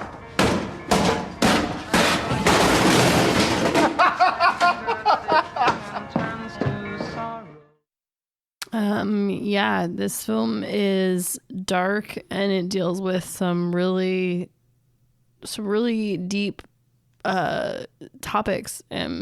Obviously, one of the biggest ones, mental health, is the big issue that you see kind of over it, but also social injustices and just the aspect of the elitism and social classes and the challenges that everyone seems to face, and more so than others. But it brings to light a lot of these issues, and it voices it through Arthur. And I don't know, I thought it was done extremely well. I was very skeptical of this film, like you guys were. I figured, if this does really well, the downside is that I feel like studios are going to jump on these and they're never going to capture this. This to me was lightning in a bottle. What we got out of this film, it's something that we're not going to get ever again, and I feel like people are going to keep trying to do it and emulate it, and it's just never going to be the same. Joaquin Phoenix is spectacular in this. His portrayal of him it's gut-wrenching and sad and brutal all at the same time, and it's just really good. I don't know. It's hard to really go too much into it, but yeah, the story from beginning to end is great. I think the ending is spectacular, and I don't know. I really have no faults with this film at all. Like I watched it and I was just like, that was spectacular. It's really something. It really drives home a message, and it really, I don't know. It kind of it haunts you in a certain way for certain aspects, and I'm really happy with this one. I'm like you, David. Like when you get down to my last top 3 films, they're great where they are. Like nothing, do not touch them. They're perfect. Right. Very happy. Joker, your number 2. Yep. Moving on to my number 2. As we mediate your separation and eventual divorce, things can get quite contentious. So I like to begin with a note of positivity for the people I work with to remember why they got married in the first place. And so that as you come apart, you're reminded that this is a person you had great feeling for and maybe still do in many ways. I'll read mine. I like what I wrote. For it to really work, you both have to read. I'm not going to. Okay, I just think it's a shame that you guys aren't going to get to hear the wonderful things you wrote about each other. She always says I can't write, but I think mine's pretty good. Nicole, maybe you'd change your mind once you heard Charlie's. I don't want to hear Charlie's. We promised to listen. That's right. That's the very first step in this process. Well, I think I'm gonna go if you two are gonna just sit around and suck each other's dicks. Marriage Story, my number 2. Wow. You sound disappointed. No, it is not what I thought was going to be. I'm surprised it's on his list. I mean, I knew he enjoyed this movie, but I didn't think it was even going to be on his list. I'm really surprised. Oh, really? Like, when we get to this point, I was like, I don't think it's not going to happen. But wow, I'm surprised and impressed. No, there was times it toyed with my number 1 spot. Really? I think this movie is just incredibly good. Like, it's gut-wrenching at times. I think it's hopeful at times. I think it's scary at times.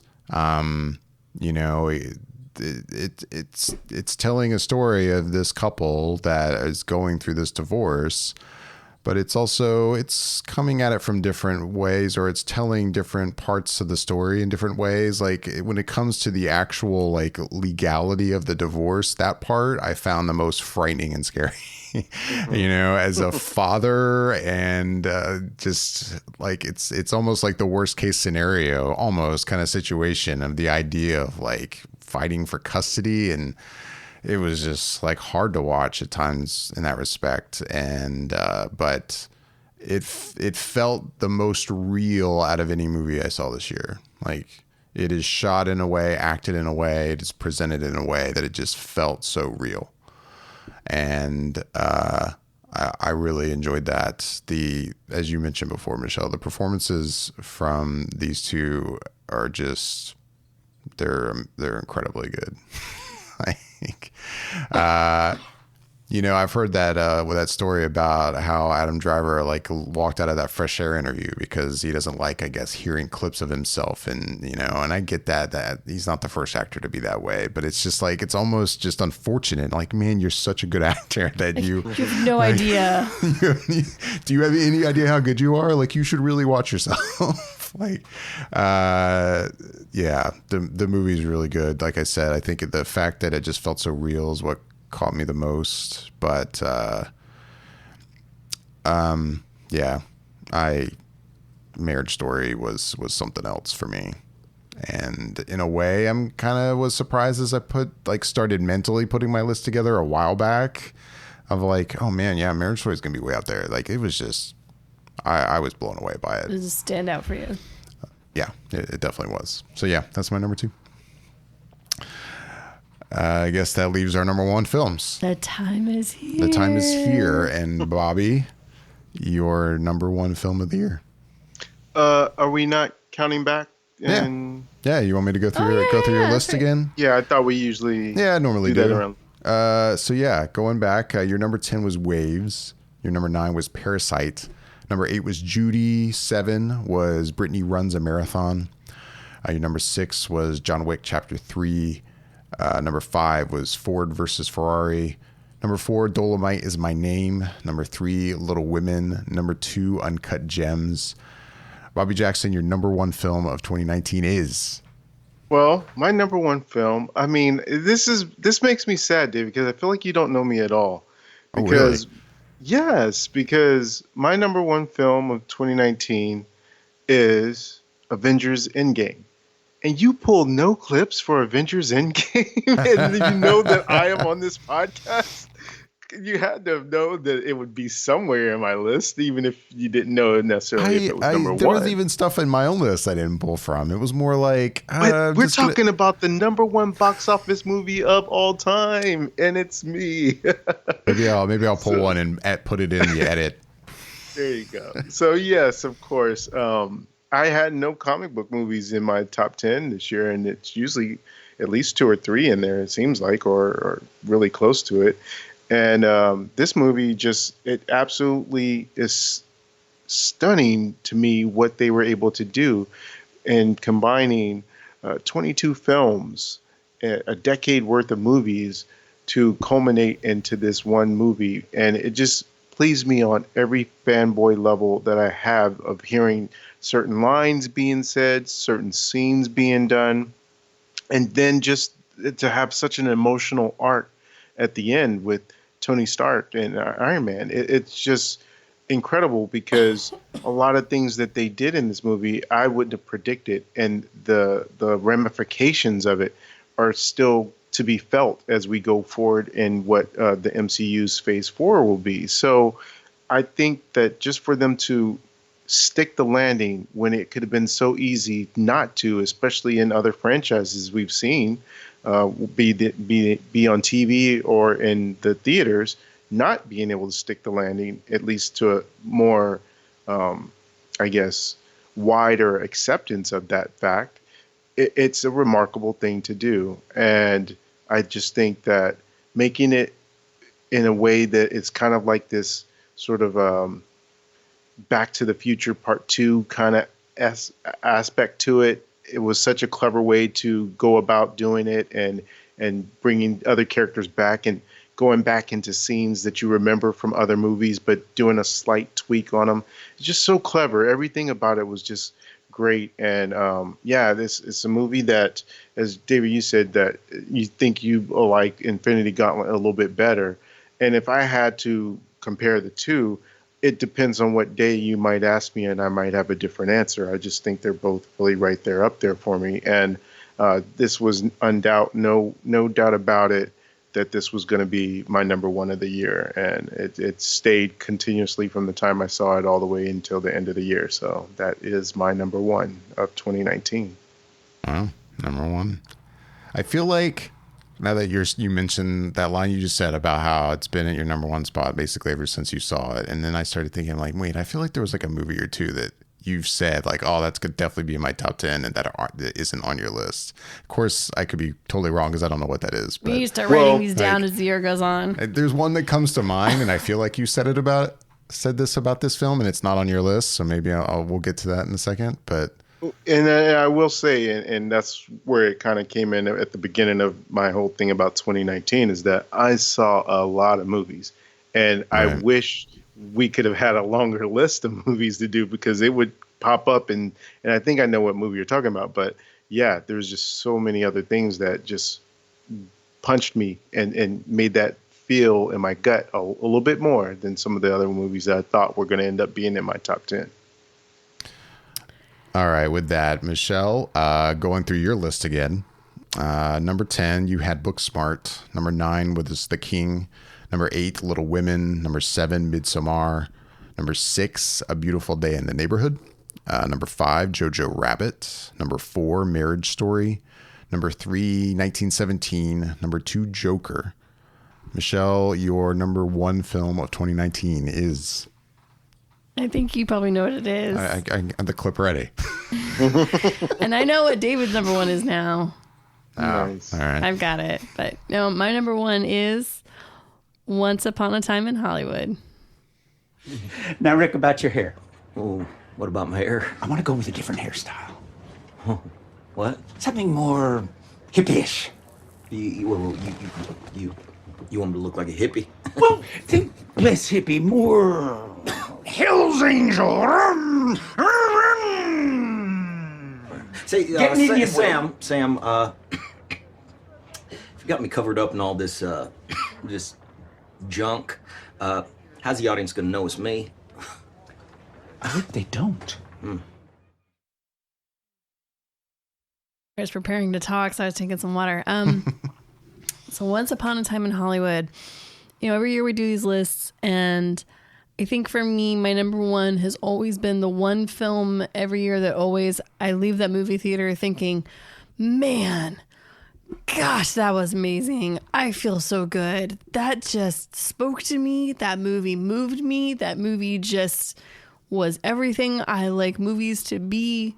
And it's one of those things that like it lights a fire inside of me in one way or another. And it really kind of makes me happy. And looking back at this year, and I was even kind of tweaking my list just before we started this up, and I was like, man, I just don't feel like there was a movie. And then also I was like, wait, it's this one movie that I've been holding off on my list and I haven't figured out where to place it. I'm like, this was the one movie I walked out of the movie theater thinking, yeah, that's what movie making's all about right there, kids. This is what I'm here for. This is what I like. And this film for me was it this year. I think Quentin did a spectacular job, and I admit this film is not for everyone. It's not even for all Tarantino fans, as we've learned. The pacing of this is much different. The way the story unfolds is much different than his other stories in certain ways.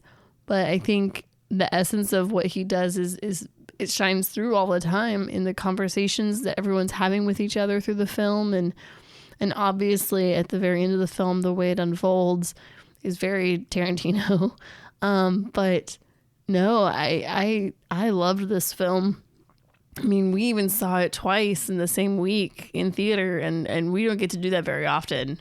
Like, for us to see a movie 2 times in theater, that movie's got to say something, and it obviously did. And I'm so happy with this film, and I thought the performances were spectacular. I think Brad Pitt is having a really good year. And honestly, Leonardo was really great.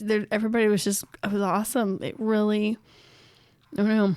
I think this is how storytelling is done when it's done well, in my opinion. And I know there's a lot of people that are gonna be like, Michelle, you were crazy that this film was so boring. It was so slow. But for me, this is the way it's done, kids. So I was very happy with this one. Once Upon a Time in Hollywood, your number one. That was my number 4. I totally know what your number 1 is now. You just totally know. We do. It's been mentioned already. Mm-hmm. It has. It has been mentioned once already. All right. I guess going through my list, number 10 for me was A Beautiful Day in the Neighborhood. Number 9 was Little Women. Number 8, Avengers Endgame. Number 7, Knives Out. Number 6, Joker. Number 5, Midsommar. My number 4 was Once Upon a Time in Hollywood. My number 3 was 1917. And number 2, I had Marriage Story. My number 1. I'm pretty sure this is the first time I've had a foreign film in my number 1 spot. It's Parasite. That was at Bobby's number 9. Which kind of shocked me. I didn't expect it so low for you, Bobby. I thought it was going to be higher. Parasite was, I feel like it's Bong Joon-ho's masterpiece at this point. And he's definitely made some great films, but this was like out of the park good. Like, just and it also worked out well for me that I'm so happy I went into this movie basically blind. Like, I had seen a poster and that was it. I never saw a trailer for this.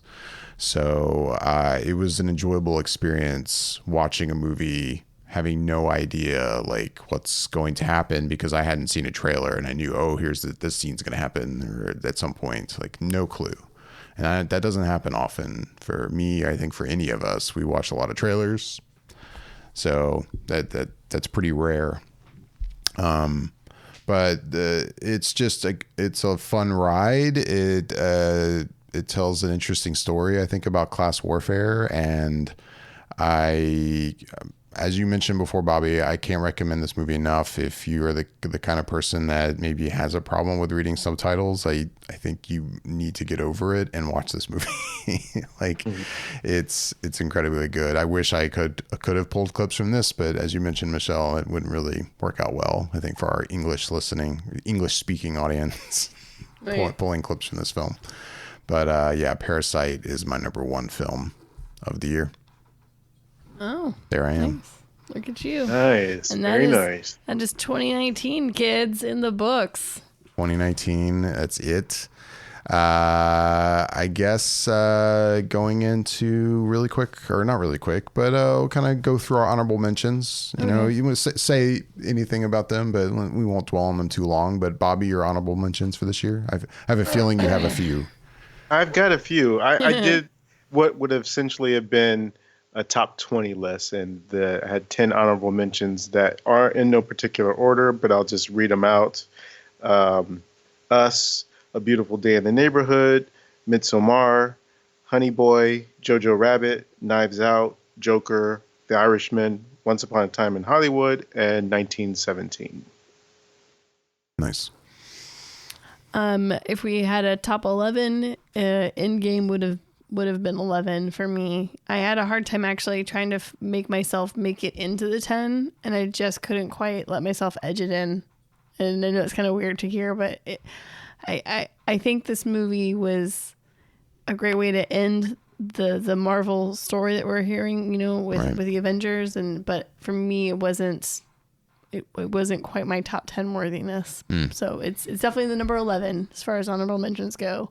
But also Knives Out, Toy Story 4, Ford versus Ferrari, and actually Shazam, I thought was a really great comic film this year. I was really impressed with that. Ad Astra, and I feel like there was one or two more I was just going to quickly jump on. I'm kind of surprised you have Knives Out on your honorable mentions list. I didn't think you were. I enjoyed that movie a lot. I have some, like I said, I feel like it could have actually been better, but I think I also am a big murder mystery whodunit kind of person, and for me, I felt like it was slightly lacking on some things, but overall, I thought it was still pretty enjoyable. Bobby, would you say, you know, I know you said your list was in no particular order. Would you say Us was your number 11 though, or no? No. No? Okay. No. If I were to throw in a number 11 out of that list, it would probably be, I don't know, it would be between Joker and 1917. Oh, okay. Yeah, I can see that. I don't have a lot on my honorable mention, to be honest. I feel like I'm forgetting some. I mean, you guys have mentioned some movies I definitely enjoyed, like Shazam, and I liked Ad Astra, so I have some issues with it that definitely pulled it out of my top 10, and not really an honorable mention for me. If I had a number 11, and this was one I thought might make my top 10, and if I remember correctly, I think it would have been my first documentary in a top 10 list, but it didn't make it, and that's Apollo 11. That was really good. That was a really good documentary. It's for those that don't know, it basically is really just kind of it's like you're experiencing basically from the moments before launch through the mission to returning to Earth. And it does a really good job of making you feel like you are experiencing it in that time, and kind of giving you a sense of what it was probably like to be on Earth, like observing this and watching this. And some of the footage is just is incredible to see. And it's unfortunate I didn't see it in a movie theater, but I mean, it looked great on TV, but it was really good. I wish I could have seen it in a movie theater. Yeah, it was really good. So Apollo 11 would probably be my number 11 spot. You know, the only other ones I really have on my honorable mention list is, you mentioned The King. You know, that was on your list, Michelle, from Netflix, which I really enjoyed. I haven't seen it getting a ton of praise in this kind of top 10 lists era that we're in right now, this month of everyone making their lists. But wait, what was the movie again? Sorry, David. The King. Oh, okay, yeah. I thoroughly enjoyed The King. And the other one, and this is the movie I ended up having to watch twice, was The Lighthouse. I'm surprised that wasn't on your list, actually. Insane. Yeah, that movie is insane. But man, the night we watched it the first time, for me, I just, being sick, my body just gave out, and I felt like I was kind of staying awake, and I made it through the movie. But then I thought about the movie the next day, and I'm like, nope, I remember it, but not really. Like, I've got to watch that again. And then the unfortunate thing is yes, I did watch it again, But so we rented it on Apple TV, and it gives you a 48-hour rental, and it's at hour 45, 46, and I'm at home with the kids, and obviously I'm not going to watch it with them. So I put on a movie for them, and I'm trying to watch it on my iPad with headphones while also like feeding them dinner and doing things. So I was watching it, but it's still, I feel like I haven't still given it a good real watch, but it is a great movie, and amazing performances by Robert Pattinson and Willem Dafoe. They're really good in it, but the two-man show pretty much. It is. Yeah, it's a play basically. It is. It's one of those films I can't recommend that So film nice. to everybody. It's just not everybody's thing. No, It's not definitely everybody's cup not. of tea. So What was yeah, Toy Story 4? Toy Story 4 was a really It was a solid animated film for this year for me. And then, I'll start off by mentioning some of the stuff I didn't get to see that, could have possibly made my list. I didn't see The Irishman. And I'll be honest, as time has played on, it's like I want to see it, especially now that we're in award season. And it'll probably happen. But I'll be honest, when it comes to my desire to see it, like at 3.5 hours... My desire is not strong enough. It's not that strong to sit through a 3.5 hour film. It would maybe have to be a 3.5 hour Tarantino film for me to sit through it. Like that's long. And I know I would probably be a break it up kind of situation, but I hate doing that with we could movies. do it like what was that one guy who figured out how to do it as a 3-part miniseries? Yeah, I saw basically. a couple lists of as even a 4-part miniseries. So The Irishman I haven't seen. I wanted to see The Souvenir. I never saw that. I wanted to watch I Lost My Body on Netflix. Dolomite Is My Name, also on Netflix. Waves is on my list, and Judy. I haven't seen any of those movies. Yeah, I think for me it was Waves, Judy. Gosh, what did you just mention? The other one I wanted to see, I did want to see Dark Waters. I thought that one looked really good. There was a movie called Her Smell that I wanted to see. Yeah. That looked really good. And then I'm really curious to watch Portrait of a Lady on Fire. I've seen that one come up on a lot of people's top 10s. And That's nowhere to be found. I was looking all over for that. That is definitely but they said it's April. the one movie. Yeah, it's funny, of all the movies that get like these tiny limited releases in order to be eligible for award season, but they don't get wide until later. That one is I thought I'd heard February, but I guess you're here in April. No, you're right. It's February. Yeah, it's February. but still, even February. Normally it's like mid-January, like 1917. Like 1917, just dropped wide. And Portrait of a Lady on Fire, it seems to be the one common film that shows up on a ton of lists that. And the it's thing that's really crazy tough is to find. It's been out everywhere else in the world for a while, except in the United States. And it's like, come on. But everybody's talking about it, and I'm really curious to see that film. Yeah. It's getting a lot of really good talk about it. I'd like to see Uncut Gems. It's the other one I would like to see. Oh, yeah. I meant to put that on my list. Yeah. And then for me, my last one it's a film called A Hidden Life. That one looked really good.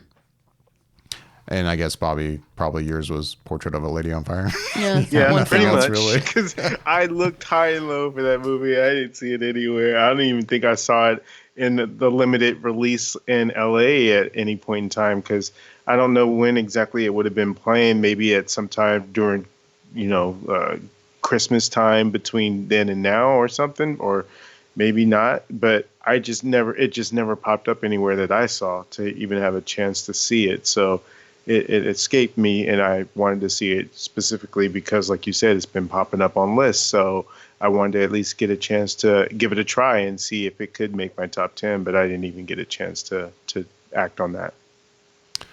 Anything else that you had that you wanted to see, Bobby?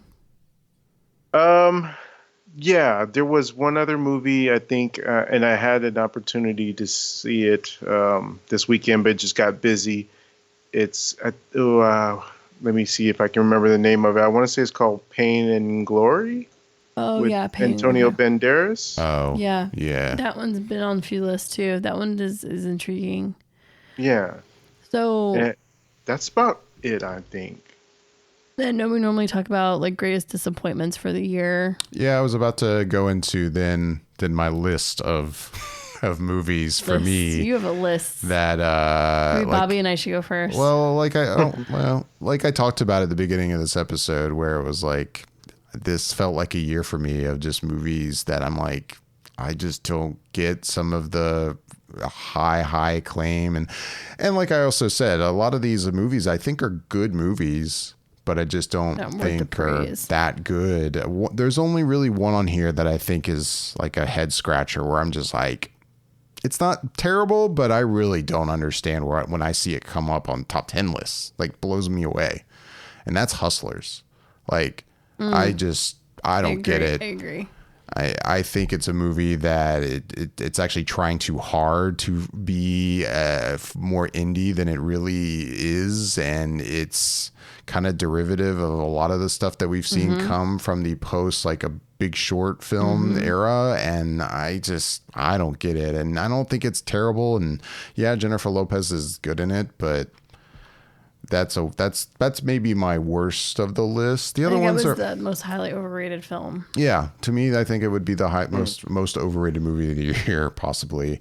Other movies, like I think Booksmart is a good film, but something about it, I think because it did feel just so derivative of Superbad, is my biggest thing that I bump on with that movie. It's just I was even pulling clips and watching the opening clip of her in picking them up, and I'm just like, it just feels like, oh, let's make a female Superbad. And I just, that's the thing I hate about it. But it's got a lot of great moments, and overall it is a good film. Yeah. But I think that's the thing that just, I don't know. Just rubbed you the wrong way. Yeah. Jojo Rabbit, I think, is a good movie. To be very clear, I think it's a good movie, but it definitely was not way up there for me. I feel like for a lot of people, and a few years. I think for you, the trailers just ruined the hell out of that film. Yeah, I think really that's a big part of it. Spider-Man: Far From Home, I did not care for, considering how much I loved Homecoming, I did not care for Far From Home. And then a couple more that I think are well, one of them is definitely a good movie, The Farewell. I think it's a good movie, but I guess that's just one where I get it if it's a movie that just speaks to you and you connect with, and I guess I just didn't have that experience. And I think it's a good film, and anyone who loves it, I can't begrudge you for that. It just didn't, I guess, speak to me in the way it seems to be speaking to other people. I agree. It's a cute film. It's a sweet story. I think it's a little overhyped in its praises. And then Us is the last one kind of on my list, where that was a borderline. I think it's overall good. Definitely it's no Get Out in my opinion. But there's things I like about it. Like, as I mentioned, loving visual directors. I love the look of the film. I love the way it's shot. I love a lot of the performances, especially Lupita Nyong'o is incredible in it, as are a lot of other actors. But I don't know. I guess it just didn't quite do it for me. Mm-hmm. Michelle, how about you? Any your list is you and I have pretty similar. Like, I was jumping in on those with your opinions. I think for me, excuse me, like my biggest letdown honestly this year was, and it's not a bad film, but it just kind of let me down, was Captain Marvel. Oh, really? I enjoy that film, but as far as I think and I rewatched it like yesterday. I did, because I wanted to see what like if maybe my opinion had changed, and I'm watching him going, it's a good film, it's a good story, but as far as I think Marvel with their first female-led story, it was a letdown. And I hate to compare it to Wonder Woman, but honestly, like, they missed the mark hard on that film, like, so bad. And it bums me out, because I think that it's a story that, is intriguing, and I really like her a lot. But yeah, they made it gets kind of campy almost in a way. It just kind of bums me. Like, it just could have been better. It could have been so much better. And I feel like Marvel really just kind of crapped the bed on that one. not bad. It just could have been a million times I think better. that my biggest thing with that one is, and it's hard to say because I do love her a lot, it's the Brie Larson performance in it. Like, See, for me, it's not just that. There's a lot I'm of not other saying stuff. it, but I think that's the biggest thing. For me, I almost see like what she was doing there. I think it's almost it's a performance. It's not like a bad acting performance. It's on purpose the way she's acting in it, but I don't think I like it. I don't know. I don't think the director did a good job with this film from front to end, and I don't think they directed her and her performance in a very good way. I don't think I've seen her. We've obviously seen her. She can act. She's a very good actress. That's why I say it's tough to say that. 'Cause she's an incredibly good actress. And so all I can think is the director just led her down a route that just doesn't work for me. Right. Anyways, no. So that was one of my biggest like disappointments. Like my mom was like, okay, I'm really looking forward to this film, and wow, this is really just not that good movie, that film. Excuse me. So, but yeah, I think you basically, your list is my list are fairly similar. Not all, obviously, because I had things on my top 10 list that you didn't like. That just kind of missed the mark for you, I think. Right. But yeah, those Hustlers, I think, was way overhyped. And I think The Farewell was a sweet movie, but it just kind of didn't do anything for me. Like you said, it didn't speak to me on my level, and I think it might have been overhyped a little bit too much. Right. Bobby, any disappointments this year? But right slightly before I get to my disappointments, there's two movies I want to just give a quick shout out to, even though they weren't in my top 10. I really enjoyed and think people should go see. One is Just Mercy that just came out this past weekend with Jamie Foxx and Michael B. Jordan. Really good movie based on a true story. Jamie Foxx is doing really great work in terms of being a dramatic actor in that movie. Really moving, powerful. And another one that I saw, which was on Netflix, and surprisingly liked it more than I thought I would going into it. And in fact, I didn't even think I was going to watch it just because it just didn't look like it would be anything I'd enjoy. And that was The Two Popes. That was Sir Anthony Hopkins, and I forget the other actor's name, but it was good. I really liked it. Nice. And then, any disappointments this year? So my disappointments, not too many, honestly, which is a good thing. I based that basically on going into it. I thought I was going to enjoy these movies a lot more than I did coming out on it. Because there's other movies you go into and it's like if it's disappointing, it's not like you were all that hyped to see it in the first place. But these other movies, I think I was hyped enough to go see them. And one is It Chapter 2. After the first one, it was such a good one that the second one, it's not bad. It's just not as good as the first part of it, and didn't quite hold up as much. Another one on my list is Gemini Man. And, I think part of the fascination of that was the technology that was going into it, that was going to look a certain sort of way, but also it's a Will Smith movie, and I think I tend to go into those movies with him, especially if it's an action movie, with a little bit of expectation. And I think this one just didn't hold up. Visual effects aside from what they were doing with that, just as a story and a movie and an action movie, I just think that it faltered. So that was definitely a disappointment. And honestly, I think the other movie, I'll say Jumanji: The Next Level. I really loved that first movie a lot. It was just a lot of fun and so unique in its premise and what it was doing. And the second movie is a fine follow-up, but I don't know. I thought it could have gone in a better direction in terms of what it was doing. It was a little bit more of the same, but I don't necessarily mind that in a movie. It's just that it didn't live up to anything that the first movie did, with some exceptions. It's not a bad movie. It's just one that sort of was disappointing. And then the last one on my list of disappointing is a movie I actually enjoyed, but I just have so many problems with it. And that's Star Wars: Rise of Skywalker. Oh, well, yeah. I can. I was gonna say that is the big. I feel like It's almost like I didn't even mention it. I feel like it's just so disappointing. Yeah, that's where I am. So I almost feel like, wow, how did I not put that on my list? How did I not say that? Maybe that's why. I don't know. Like, sorry, go ahead. It's super obvious. It was so obvious, Bobby. We almost forgot about it. I guess so. Well, I guess, and then that's the reason why I get it. But for me, because I still enjoyed it, and that's why it makes the list in that way, because, or at least it made me remember it, is because I enjoyed it, but I know I could have enjoyed it so much more if they had, I don't know, either had another pass through on the script or just had some other people to look at it, to question certain things and leaps of faith and logic and stuff that goes on in it. But yeah, I mean, obviously going into any Star Wars movie, your hope springs eternal that it's going to be good. But for me, while The Last Jedi didn't work for other reasons, it's still a good movie in the way that it is done. Whereas this movie, as a movie, it lacks and it doesn't do some of the things that you would want to see.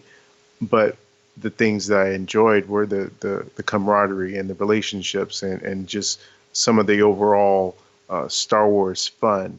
In some of the ways that the reasons why I enjoyed Solo more so than most people did is just there was this fun aspect to it, and some of that was present in Rise of Skywalker. But I can't just overlook the problems that it had. So that's why it did end up being a disappointment overall. Yeah, it's for me. It's yeah. Maybe I forgot to put on my list because I'm just so disappointed in it, and it actively makes the rest of the Disney made trilogy worse in a way that it may sound silly, but it makes me just want to dismiss all of it. Like now, like that's how disappointed I am in this final film, that it makes me want to step back from just Star Wars, and I'm glad that they are from a film standpoint. I hope they take a good long break to really figure out what they're doing, but that's a rough one for me. So yeah, then I was gonna kind of wrap things up by asking if there's anything you're really looking forward to in 2020, and I'll start off by saying I mean, I think it mostly comes down, there's a few things, but to two films, Tenet. Same. From Christopher Nolan, which I believe comes out in July, and Dune from Denis Villeneuve. That's a film that I'm like, I don't even want, I'm so looking forward to just seeing what it's going to look like that I really want to experience that for the first time in just a trailer. Like, I really hope there's not going to be these first look shots from Entertainment Weekly. If they're out there, I don't want to see them. I just want to see the trailer and just have an idea of like, how is this going to look? I cannot wait to see how this movie looks. Like, and then there's other films like Last Night in Soho from Edgar Wright. Being an Edgar Wright lover, I can't wait to see that. We've got Eternals coming this year, so that I hope that's good. And there's some other stuff that'll be interesting to see, like I mean West Side Story in December, I believe. Be curious to see how that is. But how about you guys? Anything you're really looking forward to, Bobby? You actually named both of mine, honestly. I haven't really sat down and looked at some of these things that are going to be coming out in this year.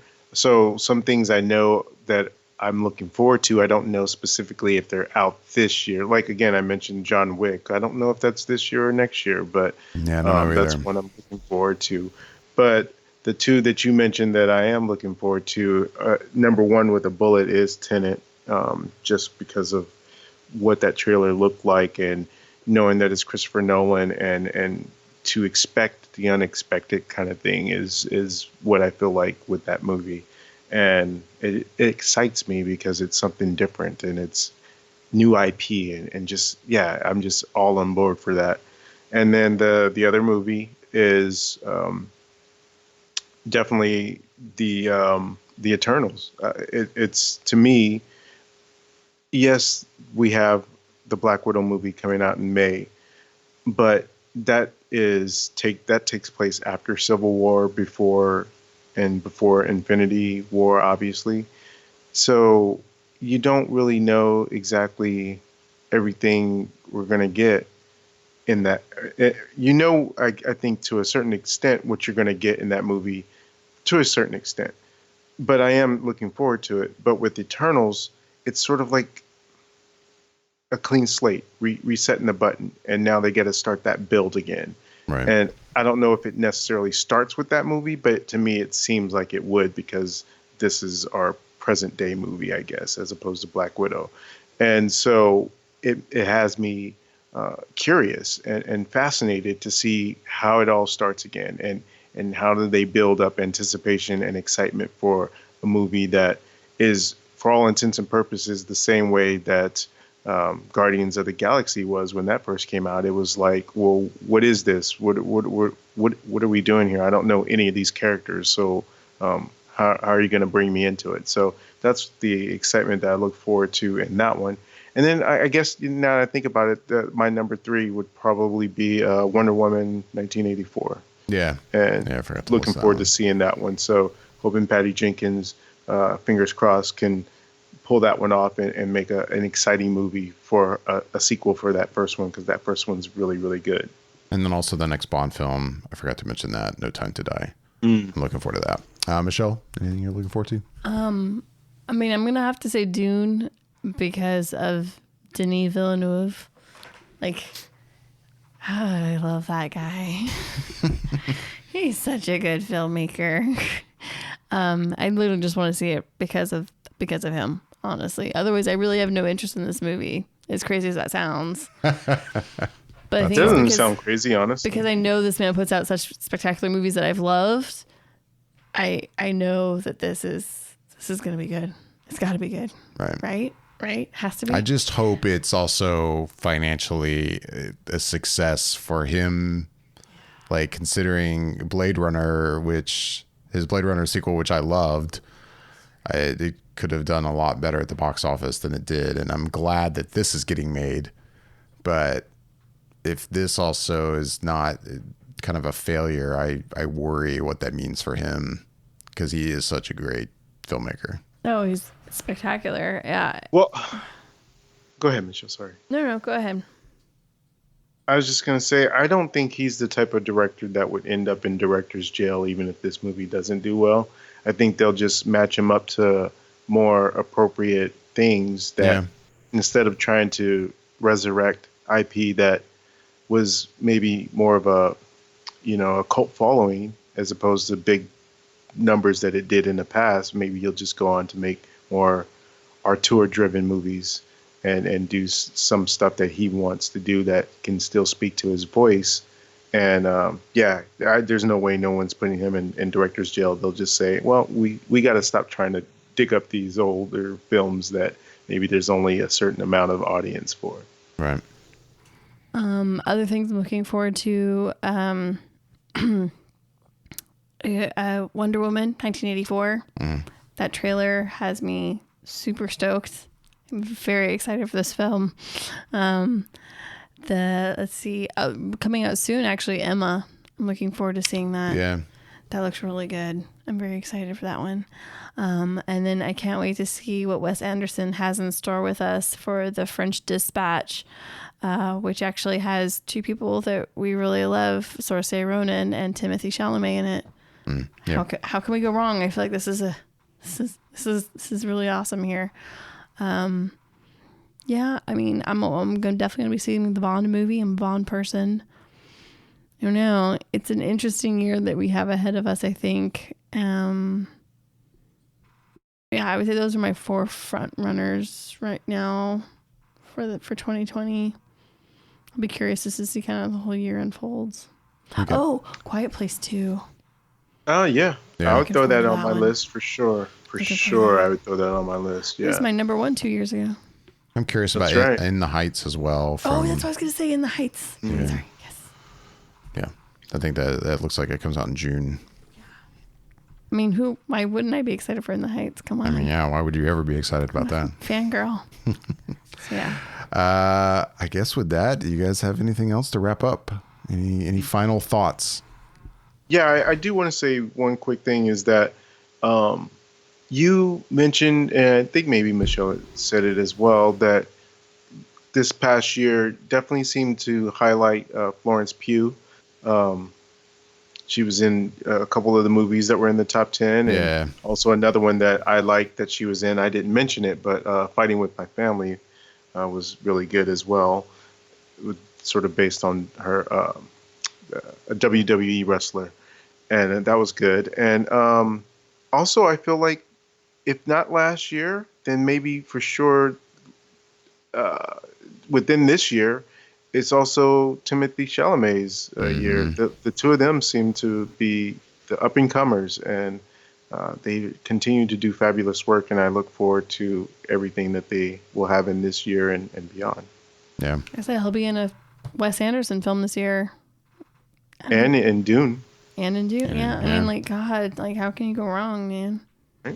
And then I randomly think about, too, going back to stuff we're looking forward to, but it's not coming out in 2020, but I assume we'll get at least somewhat of a look at the Batman sometime this year. Oh, that's right, yeah. You know, other than the random shot of him sitting on a motorcycle that we've already seen. Right. I'll be curious to see what the suit looks like and what the aesthetic of that movie is going to be. I'll be curious if there's anything even shown in San Diego this summer from it or not. Like, oh, who knows? Yeah, who knows? But yeah, with that, unless you guys have anything else, I think that's going to do it for our top 10 show.